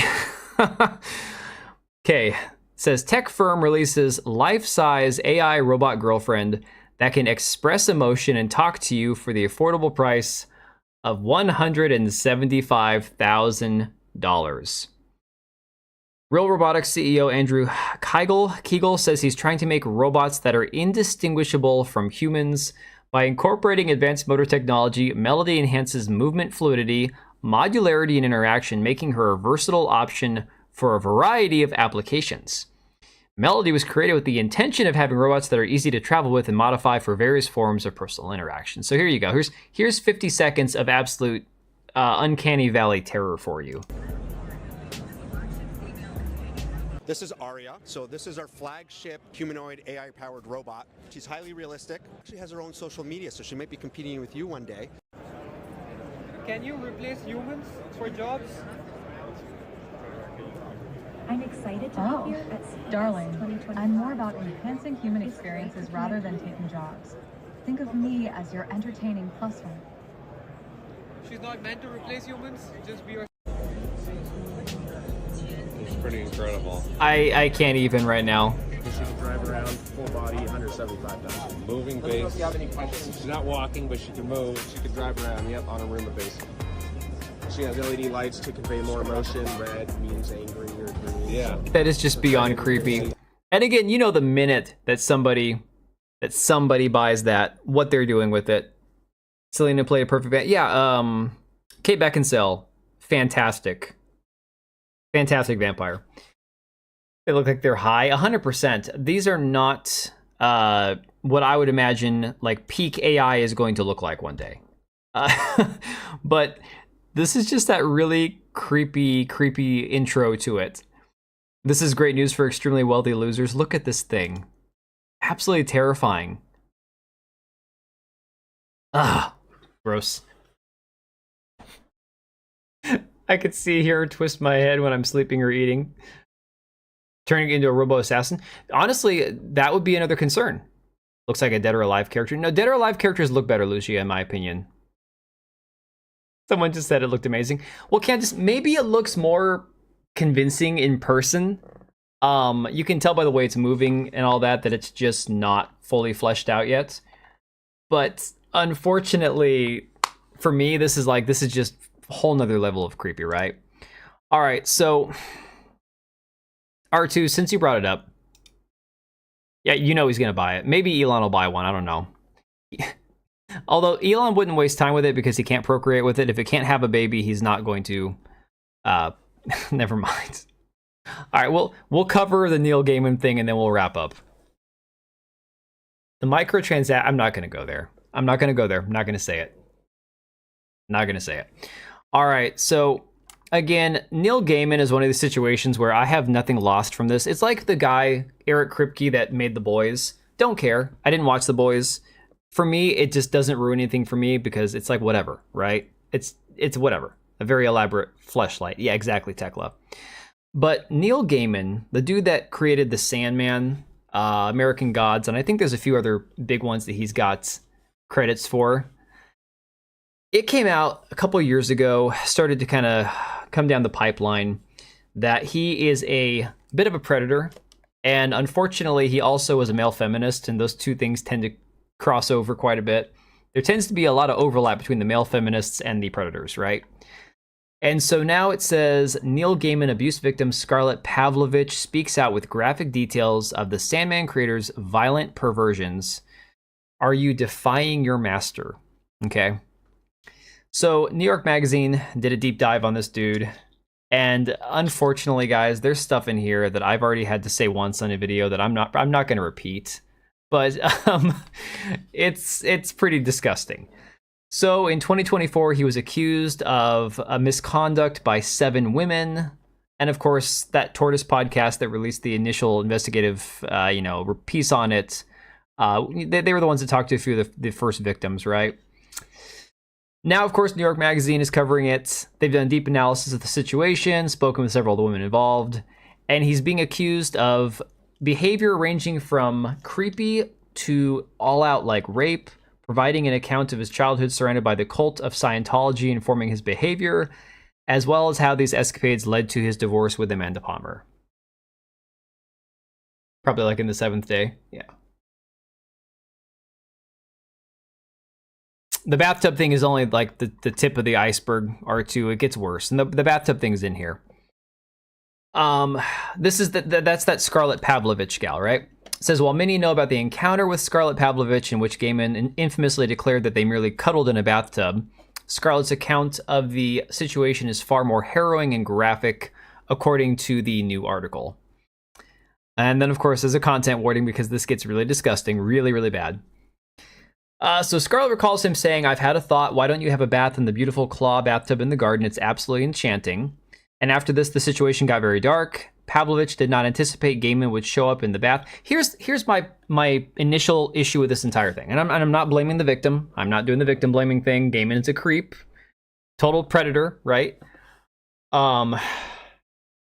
Pervert's a difficult subject. Yeah, here's the problem, Mari. Before we get into the details here, there are plenty of men who are accused wrongfully of creepy behavior, of being perverts, right? And I say wrongfully because they're genuinely guys who are either a little awkward, not confident, that they just don't know really how to talk to women, lonely, but not, like harmless, right? Or they think that they're just genuinely being charming and they're trying to you know, ask a woman out, and they're very awkward. So unfortunately, a lot of times these guys get lumped in as creeps and predators and perverts and stuff when they're just awkward guys. There's been situations like that I've covered where these people, these women, these feminists are all like, oh, this guy was talking to women and it was so inappropriate. It's like, well, what happened? Oh, he said something they didn't like. And then they call him like a sexual harasser or whatever. It's like, no, that's not the same thing. This right here is a situation where a woman who got hired as a babysitter, if this is the same woman, this Pavlovich chick, she gets hired as a babysitter and she goes to his house. The kids aren't there. The wife isn't there. The dude says, why don't you go have a bath in the garden? And she goes and does it. Now, I'm not blaming her for him being a creep, but what I am wondering is if I show up to a job that I just got hired for, and my job that I'm supposed to be doing, I can't do because my client isn't there, but my client's husband is there and says, or her wife is there and says, hey, go take a bath in the garden. Am I going to go do it? Like, you're putting yourself in these situations where you really are asking for trouble, right? Is touching your legs under the table perverted or just friendly? That crosses a major line, Mari. That is, that crosses a line. Not friendly. Not friendly, no. Take a bath at my place, sure, what can go wrong? Yeah, she's at work. That's the thing. She's at freaking work, okay? Okay. So after this, the situation gets dark. Gaiman shows up while she's in the bath, claiming he had a work call to go on, but then he gets in the tub with her, even after she says no, okay? Again, the only bath I'd expect in a garden's for birds, yeah. I don't care what an amazing... This is like the situation where you work for a millionaire. You work for somebody who has a mansion. And the guy's like, well, my wife's not home, but you can go use the pool. Okay. You go use the pool. It's still like, yeah, you're at work, you know? We went for food together. Well, then in that situation, he's flirting or interested in you or trying to make a pass at you, if you understand that concept. But still, if you're just friends or coworkers, that does cross a line. That's weird. So the next part is really amorphous. Pavlovich told the interviewer, I can tell you that he put this, the finger, where the finger doesn't go. Then he tried to put the other thing in the place where things don't go. Oh, God. I can't imagine. I feel terrible for women who are victims of this stuff, because if I had to sit in a room and try to reiterate the things that that happened to you, and try to say it without like having a breakdown or laughing or crying or just being too embarrassed to say it, I don't know that I could get through it. Like, the uncomfortableness of trying to describe what this man did is just, I can't even imagine. Why didn't she run away, Nightcore? I don't know. So he tried to do the butt stuff, then tried to. I'm just gonna zoom in. You wanna read? You can see right there. Let me see. Yeah. He said to call me master. Said be a good girl. Bath versus pool, it's just too obvious. You just read the last paragraph.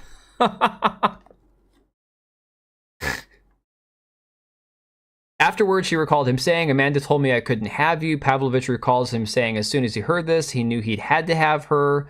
God, he continued, I wish it was the good old days where we both could F you.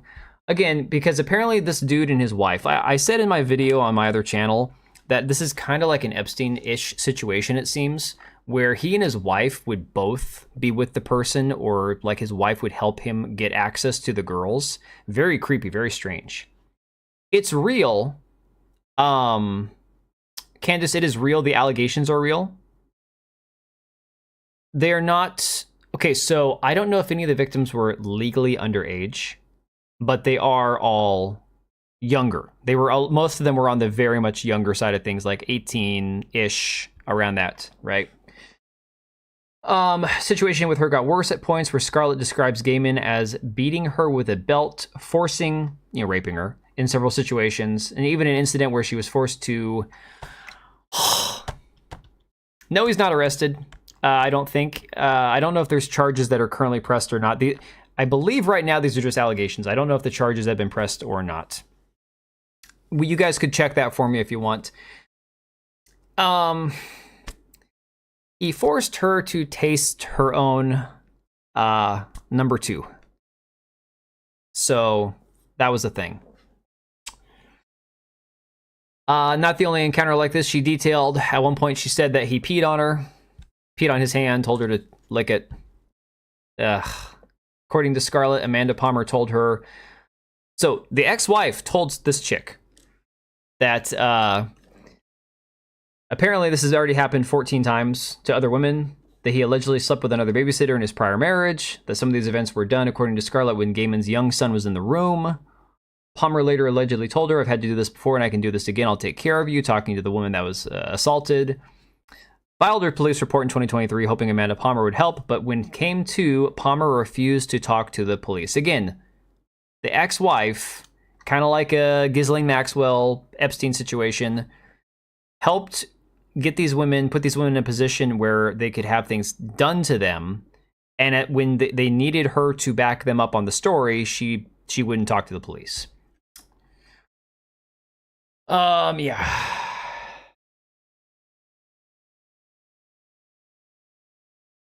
Yeah, it's just, it's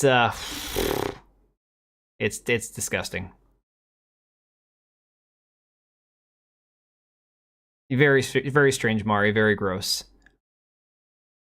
Another fan's story is well known, as Gaiman told her, I'm a very wealthy man and I'm used to getting what I want. Gaiman paid this fan over $60,000 for therapy bills after her encounters with him left her scarred. Again, he seemed to have a script. He wanted people to call him master.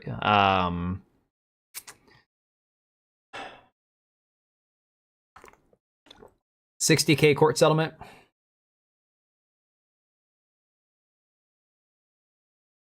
It took place over a period of years. Because, again, this one goes all the way back to 2003. Yeah, unhygienic to say the least. Okay? Unhygienic to say the least. Then, of course, this gal who was only 18 in 2003 said that she found herself in increasingly demanding situations with the author. She said she told him no, and then basically that he just took advantage of her.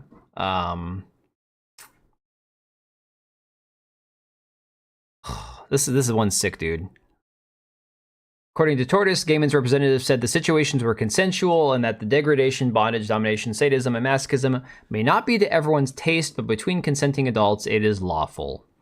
So essentially, he used his position as somebody who enjoys kinky stuff to cover up what he did to these women. Why would the court allow it to happen? Because if there was never a case that had to go before a jury or a judge and the lawyer settled, the court's not going to, an allegation's an allegation. If you settle out of court before the charges are actually filed, the court isn't going to, the court's not going to say, no, you guys can't settle out of court. You have to come file a court case. He wasn't charged by the government. It was a civil suit. So, yeah. But again, then you have this other gal, Carolyn. This is the one that says that, this kind of stuff happened when his 4-year-old son was in bed with them, that he didn't have any boundaries. New York. No, so Mari, this guy is a writer. Kind of a creepy Stephen King type. Mari, I'm not sure if you know, but like the whole Stephen King, the guy that wrote It, a big part of the controversy. I love these AI photos. This is pretty good for AI. A lot of these writers are creepy people in real life, as it turns out. There's a lot of really creepy authors. And unfortunately, this guy is not like the only one. People have talked about Alan Moore, the guy that created Watchmen, as being another one of these guys who's pretty creepy. George R.R. Martin kind of gives off those creepy vibes, the guy that did Game of Thrones. But like Stephen King, his book It, which was made into a movie and then made into a remake of the movie a couple years ago, the book It has an orgy, like a sex scene with a bunch of kids. Like, what, whether they're like 10, 12 years old? It's like, why would you put that in a book? So unfortunately, it just kind of feels like a lot of these authors are maybe living out some of their disturbed fantasies through their work, through their books. And then unfortunately, some of them take it a step further where they can't keep it in their books anymore. They have to act it out in real life, you know? And it's beyond disgusting, depraved behavior. It's like, it's one thing if you have weird bedroom behavior and fetishes and kinks, and you just keep that to yourself and nobody has to know about it, fine. But actively doing it. The guy who married his adopted Asian daughter, that was Woody Allen, director. I guess he also wrote some movies too, didn't he? But he's more known as a director, if I'm not mistaken. But yeah, Woody Allen had like a stepdaughter. She was probably like, what, a teenager when he got married to her mother? Yeah.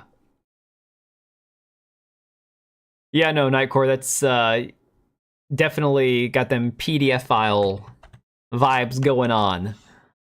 And then talking about creepy, I was gonna wrap up with this story, but I don't know how much more depravity can we have on one stream. So this chick, Bonnie Blue, an Australian OnlyFans adult content creator, recently a couple days ago got into trouble because she went into a Five Guys burger joint and tried to proposition the young man who's working there.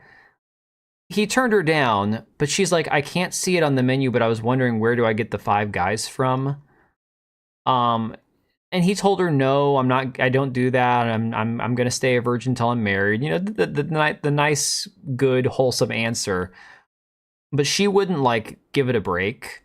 Now as it turns out, she's done the thing that the other OnlyFans chick did where she had 100 guys in one day, except this gal allegedly had 1,000 in 12 hours. Yeah. I don't know how this is even physically possible. I don't know. Well, for starters, as much as I want to judge this woman for what she did, I want to know who the 1,000 guys were. Like, you all, every one of them, 1,000 guys and her should all be cast out of polite society. They need to go live on an island together somewhere because this is just completely disgusting. So this is her talking about it afterwards, I guess, on a live stream. I haven't listened to this. I have no idea what she has to say, but I'm just going to hit play. Came down, had a drink. I think my longest break was 3 minutes. And who's this dude next to her? That's what I want to know. Who's the guy next to her? Yeah, she looks like she's in her 40s, Mari. Like, is this the boyfriend? Is this, you know, the guy that sits in the chair and watches and films it for her? Yesterday. And I took 4 breaks in total. How many Indian guys? Quite a specific question, that. We don't really track race, so... Asks how many Indian guys, and the guy says we don't really track that. I'm guessing it was a lot of Indian guys. Sure. I don't know. I had one guy from Turkey, I remember that, because he was asking me to guess where I was from. Just friends? Yeah, okay. You look sad. No, I'm just reading your comments. You just... Oh my god. Yeah. Says she has broken a world record by sleeping with 1,057 men in 12 hours. Creator has bragged about sleeping with barely legal teenagers and husbands who cheat on their wives. She was recently seen preying on a young man at Five Guys, was previously married in 2022 before things went south. I wonder why things went south in 2022. Says that her parents, who were not initially supportive because they're from an older generation, now support her. Her mother books her appointments. Hang on a second. I'm so confused. This is not the same chick that recently had the 100 guys in a day. That gal's much younger. And her mom's her accountant. This chick's mom books her appointments. These aren't the same. Okay, R2, thank you. It's Lily Phillips, right?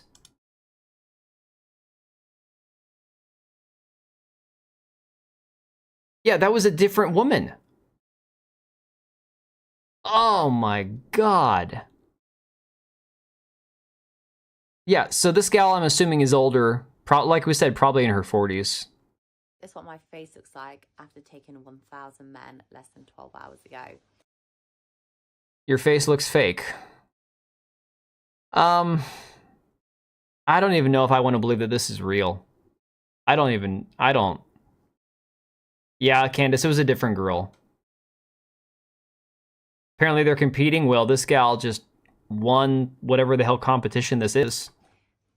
I told you girls, taking fluids for moisturizer was good for your skin. The big 1,000 was completely done. So it started off, I'll give you a bit of an overview. After to start with, it was just like the room was absolutely full. Then we did groups of 5, like 1 hour. Oh my God.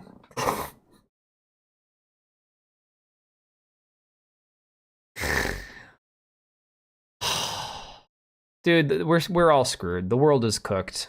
We can't come back from this. We can't. You know, I said for a long time, my old-fashioned view of like prostitution, my old-fashioned view of the world's oldest profession, right? I'm just gonna go full screen because I don't want to see this gal anymore on my screen. Oblivion, these are people who are damaged people. They're broken. They're people that you can't fix. But the thing is, I've always said for a long time, you don't have to agree with prostitution. You don't have to want to legalize it. You don't have to think that it should be a morally acceptable thing or normalized in society to accept that it's always going to happen. It's why they call it the world's oldest profession, because desperate women are going to find desperate men. A woman who needs to make money fast, who's down on her luck, who can't figure out a way to make ends meet, is going to find a guy who's lonely and miserable, but he has the means to have that transactional moment where they both get something they want out of it. I'm not justifying it or thinking it's a good moral thing that happens, but that's the reality. And it was never meant to be acceptable in society. It was never meant to be glamorized, and it was never meant to be considered something that you would talk about like in public socially. It was never meant to be socially acceptable, right?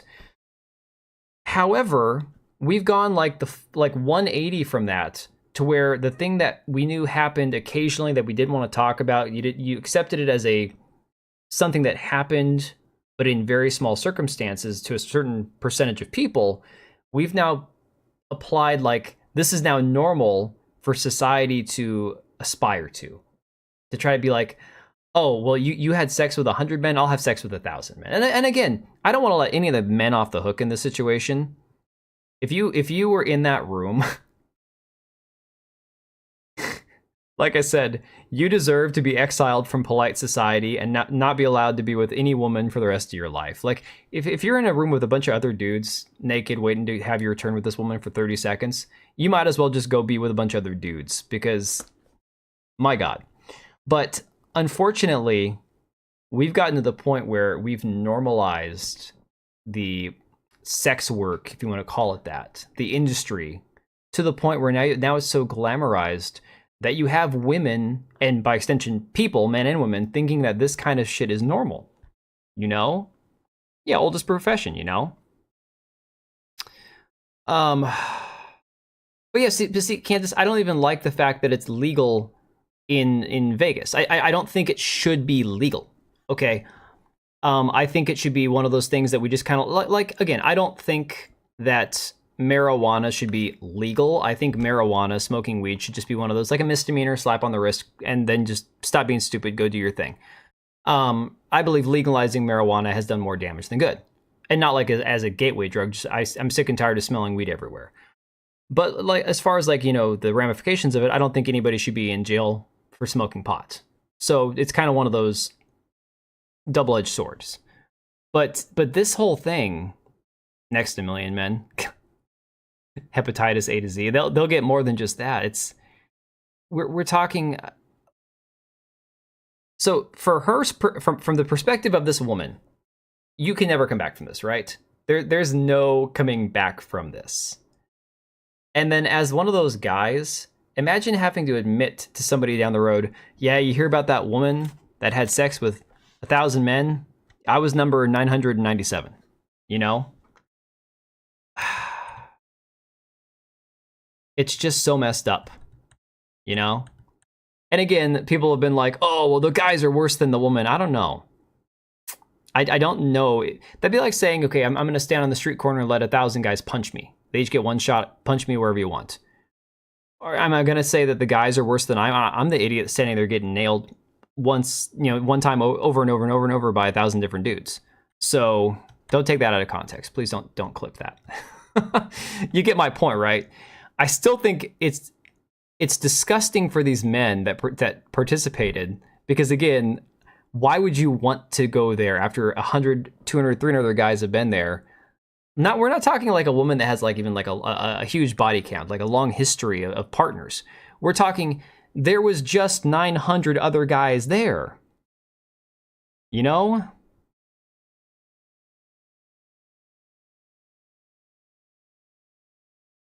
I don't think guys are worse than women, and I don't think women are worse than guys. I think we're both terrible in our own ways. I'm saying in this situation, let's say one of those guys did this and then goes on to marry or have a relationship with one or two other women, and their total body count, if you want to call that, I don't like that term, but the total body count for that guy is 5 women in his life, right? On paper, he's only had 5 women, and she just had 1,000 in one day. So yeah, Candace, I'm not saying that one is better than the other. I'm just, on a personal level, the guy can probably walk away from this. I mean, he should be ashamed of himself because that's disgusting. But he wasn't with 1,000 other men. In theory, he kind of was. Oh, you were okay. I'm just trying to say, I don't think that this is one of these things where I'm like, oh, you know, the men, it's not their fault. She's the one that let him do it. But it's like, did they have to take a number? I think they did have like when that Lily Phillips gal was talking about it, because I saw part of the clip of that documentary that guy did talking to her afterwards. They had like a way of, I guess, making sure they had enough time for each guy. So they gave them each like a 3 to 5 minute window. Or I guess it started off at like a 6 or 7 minute window, and then they had to shave time off. Or it's just morbid. It's so just disgusting. Yeah, he wasn't with 1,000 women. He was with 1,000 other men. That's why I said, if you're in that room with 1,000 dudes waiting to be with one woman, you might as well just be gay at that point. Wonder how many of those 1,000 men loved her? Well, if we're talking love. Like, okay, that Lily Phillips gal, the one that was with 100 men, that she had that one guy that brought her a rose, and it's like, you know, dude, don't try to be romantic in this situation. It just comes across extra creepy.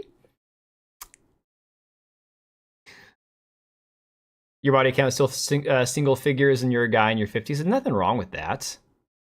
Dude, there's absolutely nothing wrong with that. Yeah. No, again, so while it may not be gross if you're the first guy to go, if you're the last guy to go, yeah. And this one, okay, so with Lily Phillips, I think they did background checks and made sure that everybody was like clean ahead of time. For what it sounds like, this gal was literally like, hey, let's just put a general invite out there, let everyone know where we're going to be, and then just see how many guys showed up. Did you get yourself shadow flagged? On which post? Let me scroll. I've been watching the YouTube chat, not my Streamlabs chat. Let me see here. She was the one setting everything up, not a victim. I saw that one.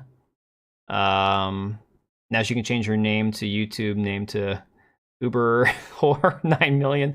I don't think you got. I don't think they flagged you tonight, Oblivion. I think you've been pretty okay as far as the shadow banning goes. First or last in line, yeah. Anyways, guys, I'm gonna wrap it up there. I've got a long video. It's about maybe like 15 minutes. I think I got recorded right before the stream started. I'm gonna get that uploaded for channel members, and then it'll go live first thing in the morning around 6-ish, I guess. I don't know. I hate doing morning uploads. My morning uploads always do terribly, but I don't like to upload at the same time that I live stream, so I'm not gonna do that one for tonight. I'm gonna put it out for a morning release. Feeling may not have been reciprocated. Hey, Geek Hazu, how's it going, dude? What's up is that people are just degenerate scum. You always arrive late. Well, right now you should have said I always come late, and then I could have done a little. Did they have a ticket at the start? I don't know. I don't know. I don't know how they did this one, Clancy, to be honest.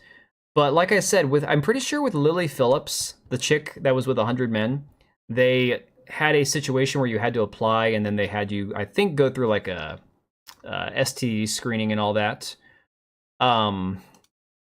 This gal, from what I remember seeing, because I didn't know about this ahead of time, I just saw this story, I'm like, what the hell?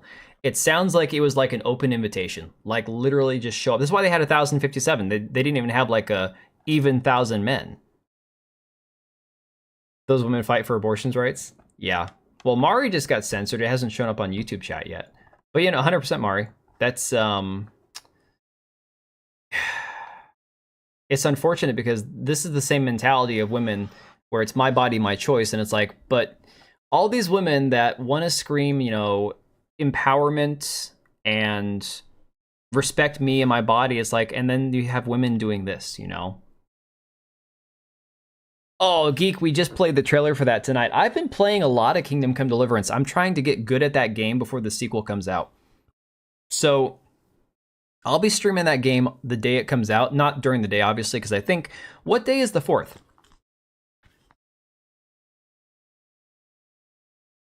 Let me check my calendar. What day is the 4th? May the 4th be with you, calendar. The 4th is on a Tuesday. Why do they always release games on Tuesdays? Why?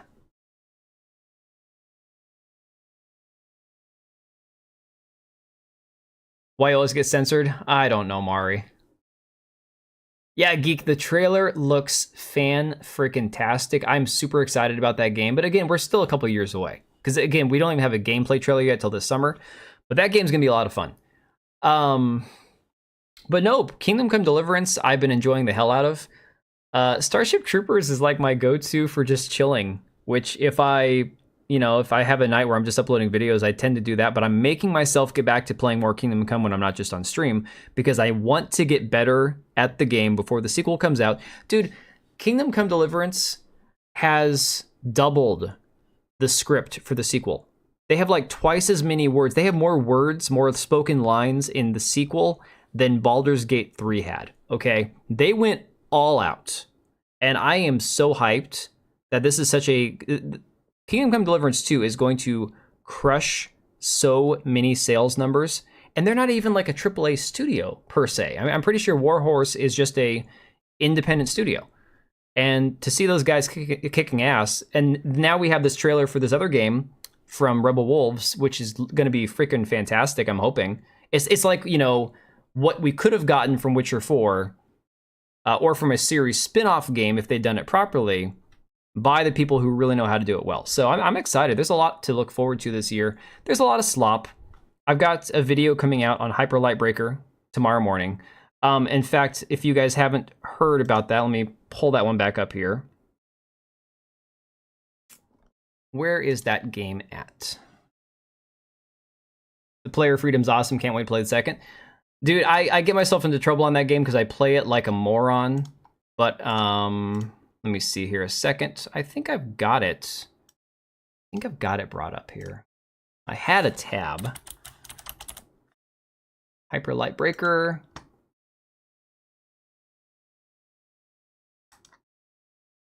All right, I'll give you guys a little snippet about tomorrow.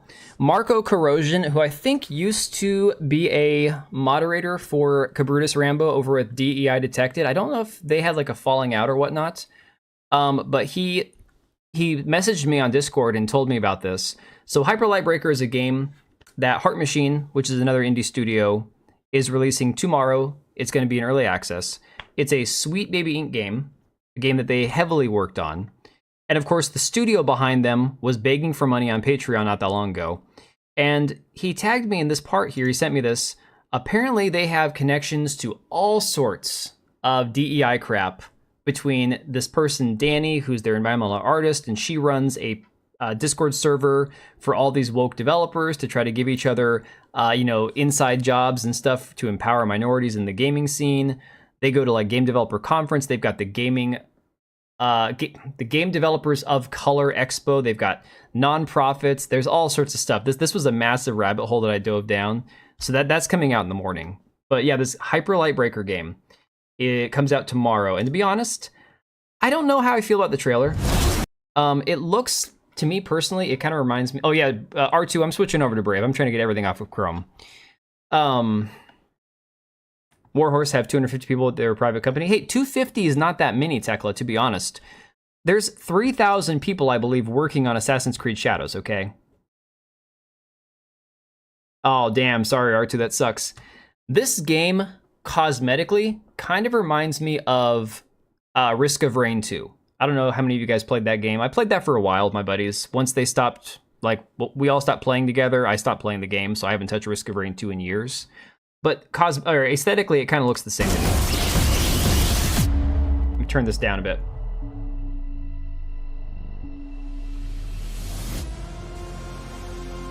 Thank you very much, sir. For a gentleman and a scholar. Oh, thanks, Candace. Appreciate you.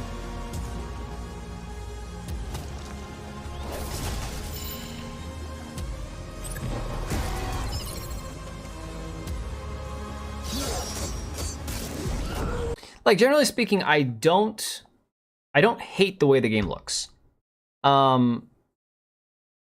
Choices cosmetically about the game that I might have done differently, but again, I'm not an artist, so I can't put my finger on what about it specifically is. But you had to watch the train wreck Vikings versus Rams, dude. That game was such a shit show. My kids were watching it.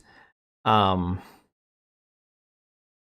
pink and purple and light blue is because of the trans coding. It's their virtue signal. It's all these games that are using these color schemes. It's their way of affirming that they're part of the agenda.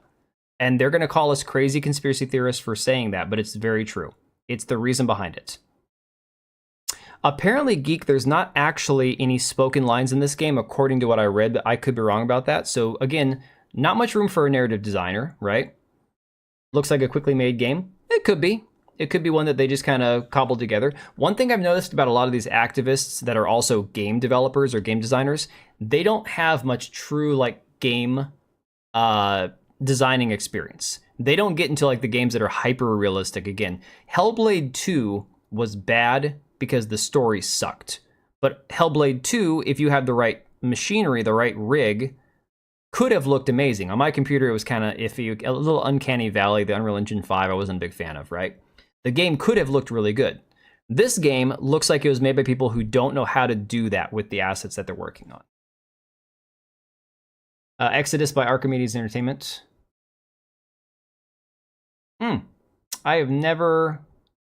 I don't think I've seen Exodus before. I'll have to check it out.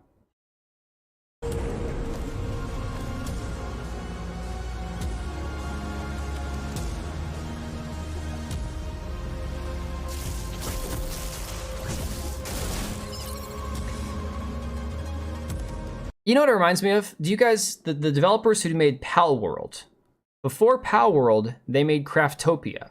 And my daughter downloaded that on the Xbox a couple years ago and was playing it for a bit. This reminds me of like Risk of Rain 2 meets Craftopia. So it doesn't look as polished and as interesting as Risk of Rain 2. But it feels like a Risk of Rain 2 skin on Craftopia, and Craftopia was a piece of crap game. I don't know if you guys never played it. It's a mess. Okay. Oh, it's from the same BioWare devs that did Mass Effect. Okay.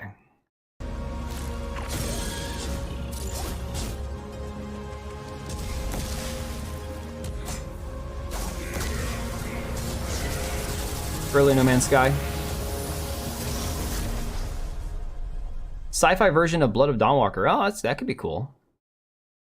But yeah, this just looks like more slop. To me personally, this is not a game that would have me excited at all. Like, nothing about this. Both ARPGs with different settings. Interesting. Well, I'll have to add it to my list. I've got so many games on my backlog. It's not even funny. I got way too many that I have to go back and play at some point. And like I said, I'm trying now to keep my nose to the grindstone as hard as I can to get through Kingdom Come Deliverance as fast as I can, as much as I can, because eventually I'm going to have to stop playing it and switch to the sequel. And what's cool is that the developers have already said, look, you don't have to finish the first game. The story, you'll get caught up at the intro to the second game. So, you don't have to play the first game at all, but, it's probably better if you do. But then it just seems like they've expanded everything else, too. Okay, more like the Witcher series, yeah. Hopefully you already played it for all the judgment. No, haven't played Soma. They just weren't woke enough. Yeah, it looks decent, but honestly, Lucia, it's not a game that I would have on my list of, oh my god, I have to play this game, right? It's not at all something where I'd be like, oh, I've got it. This has got to be something like, right now, if my wife wasn't going to come out here and be like, dude, wrap it up, we got to go to sleep, I would probably make a thumbnail for my next video, start uploading it to Rumble and YouTube and all that stuff, and play Starship Troopers in the meantime. Because for me, Starship Troopers is like one of those games where I'm just like, I can literally plug in and play that game whenever, and I just love the hell out of that game. It's a crappy indie game, but it just is so satisfying to play. And this game here, this Hyper Lightbreaker, not doing it for me. Like, just looking at it, I can tell this is not a game that I would even care to play more than an hour of, maybe 2 hours. Not into sci-fi RPGs. I don't have a genre of things that I'm into or not into. Like, I can play a little bit of whatever, as long as the story is decent. It's not too in-depth where I can't, do a cursory glance and understand what's going on. Like, I love Souls games for the setting, for the music, for the combat. But unfortunately, like, I'm so lost with the story that I just kind of have to, like, go along with it. And either I look it up later on my own time, or I'm just kind of like, whatever. I'm a girl gamer only fantasy. This game looks like a cheap Fortnite. It looks awesome. So, what is Soma? Is it an acronym for something that I know that I'm just being a retard and not understanding? Soma. No, it's Soma, survival game. Interesting. When did this come out?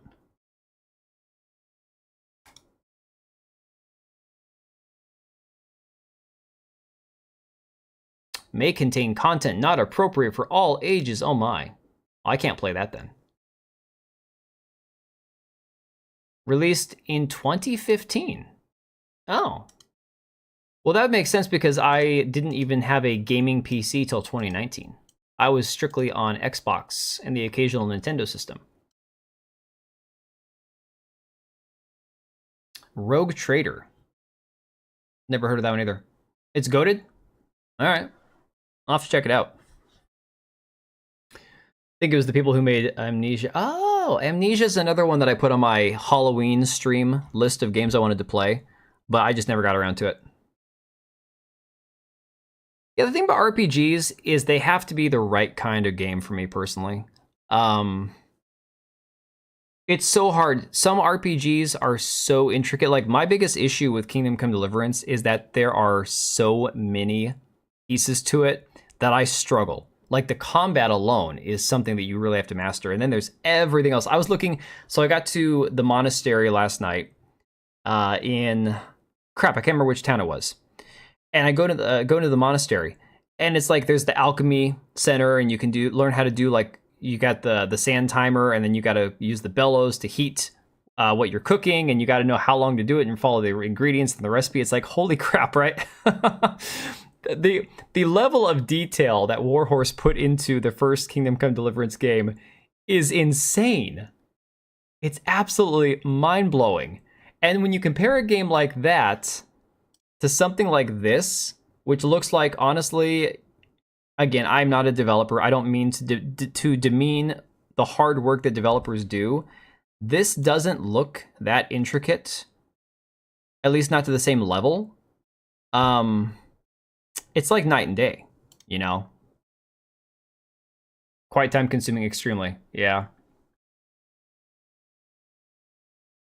Get a shovel and dig up graves, you can get better armor. I have a shovel. I didn't know you could do that. Are you serious? You can do that in Deliverance? Oh my god. See, this is just way too much, like, way too much detail.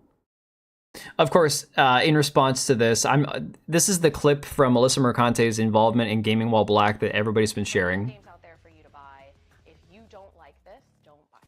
And I think that the reality is most of us aren't going to buy it. It looks AI made, right? That's very much the situation. But yeah, you heard it from Melissa Mercante. If you don't like it, don't buy it. Best $3 ever. I'll have to check out some of these. You guys can always make me a list. And I'll just have to get around to picking them all up eventually. All right, guys, I am going to hit the hay because I've got so much crap to do at work, so much going on that I have to figure out. My mom's trying to retire, and I'm trying to take on the business, and it has nothing to do with YouTube. So trying to figure that out, the IRL stuff is just so insane. Hey, I finally have a GOG account. Like, I had a GOG account, but I didn't even have the launcher installed. Oblivion, I told you, I've had my computer build for 5 years. Okay. I'm gonna go in a second, but Oblivion, this is how borderline retarded I am, okay? I'm not even kidding. My computer came with an antenna with 2 little screw-ins for the 2.4 and the 5 gigahertz, right? I didn't screw in the antenna because I'm like, well, my motherboard has Wi-Fi and I'm connected to the internet. I got my router right here, cord behind my computer, plugged into the back of my computer. I got 900 megabytes a second. I don't need my antenna. No problem. Well, from the get-go, I was like, hey, I should pair my PC to my Xbox controller so I can play games on my controller, you know, via Bluetooth and all that.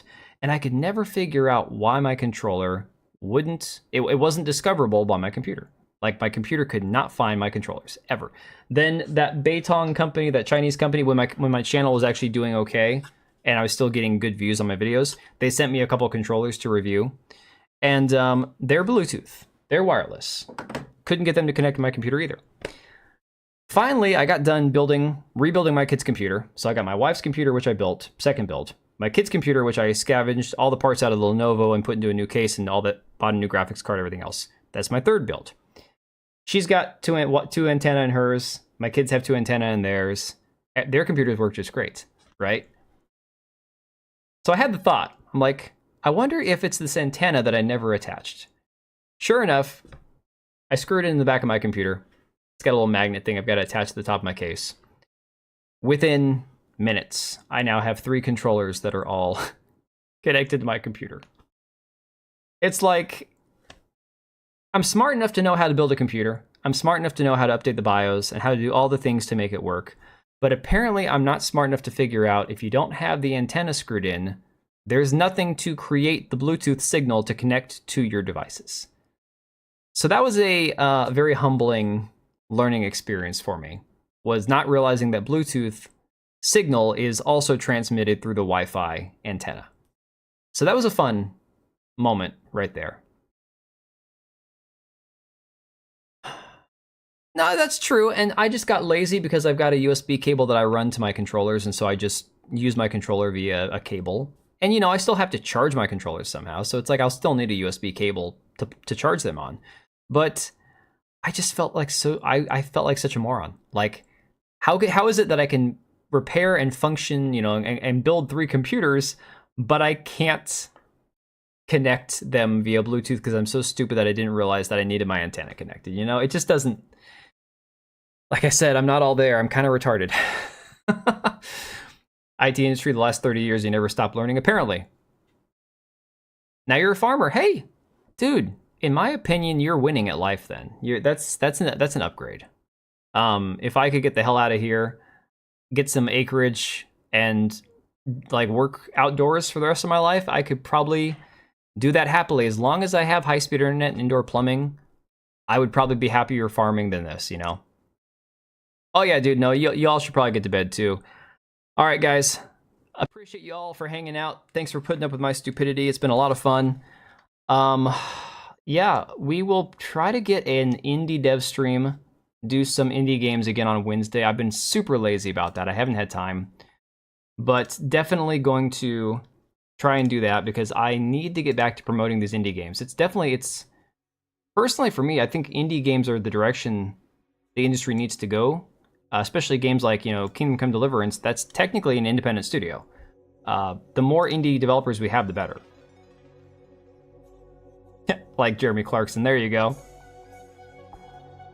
Thanks, R2. Thank you, guys. Thanks, everybody, for hanging out. Big Ship, thanks for becoming a member. Appreciate it.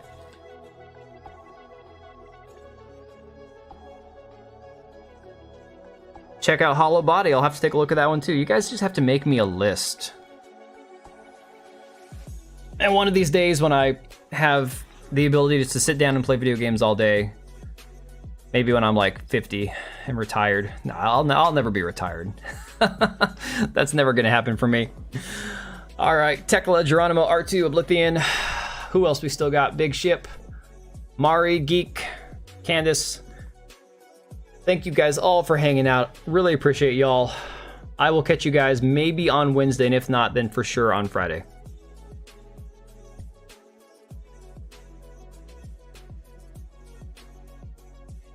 And of course, Lugia, thanks for hanging, dude.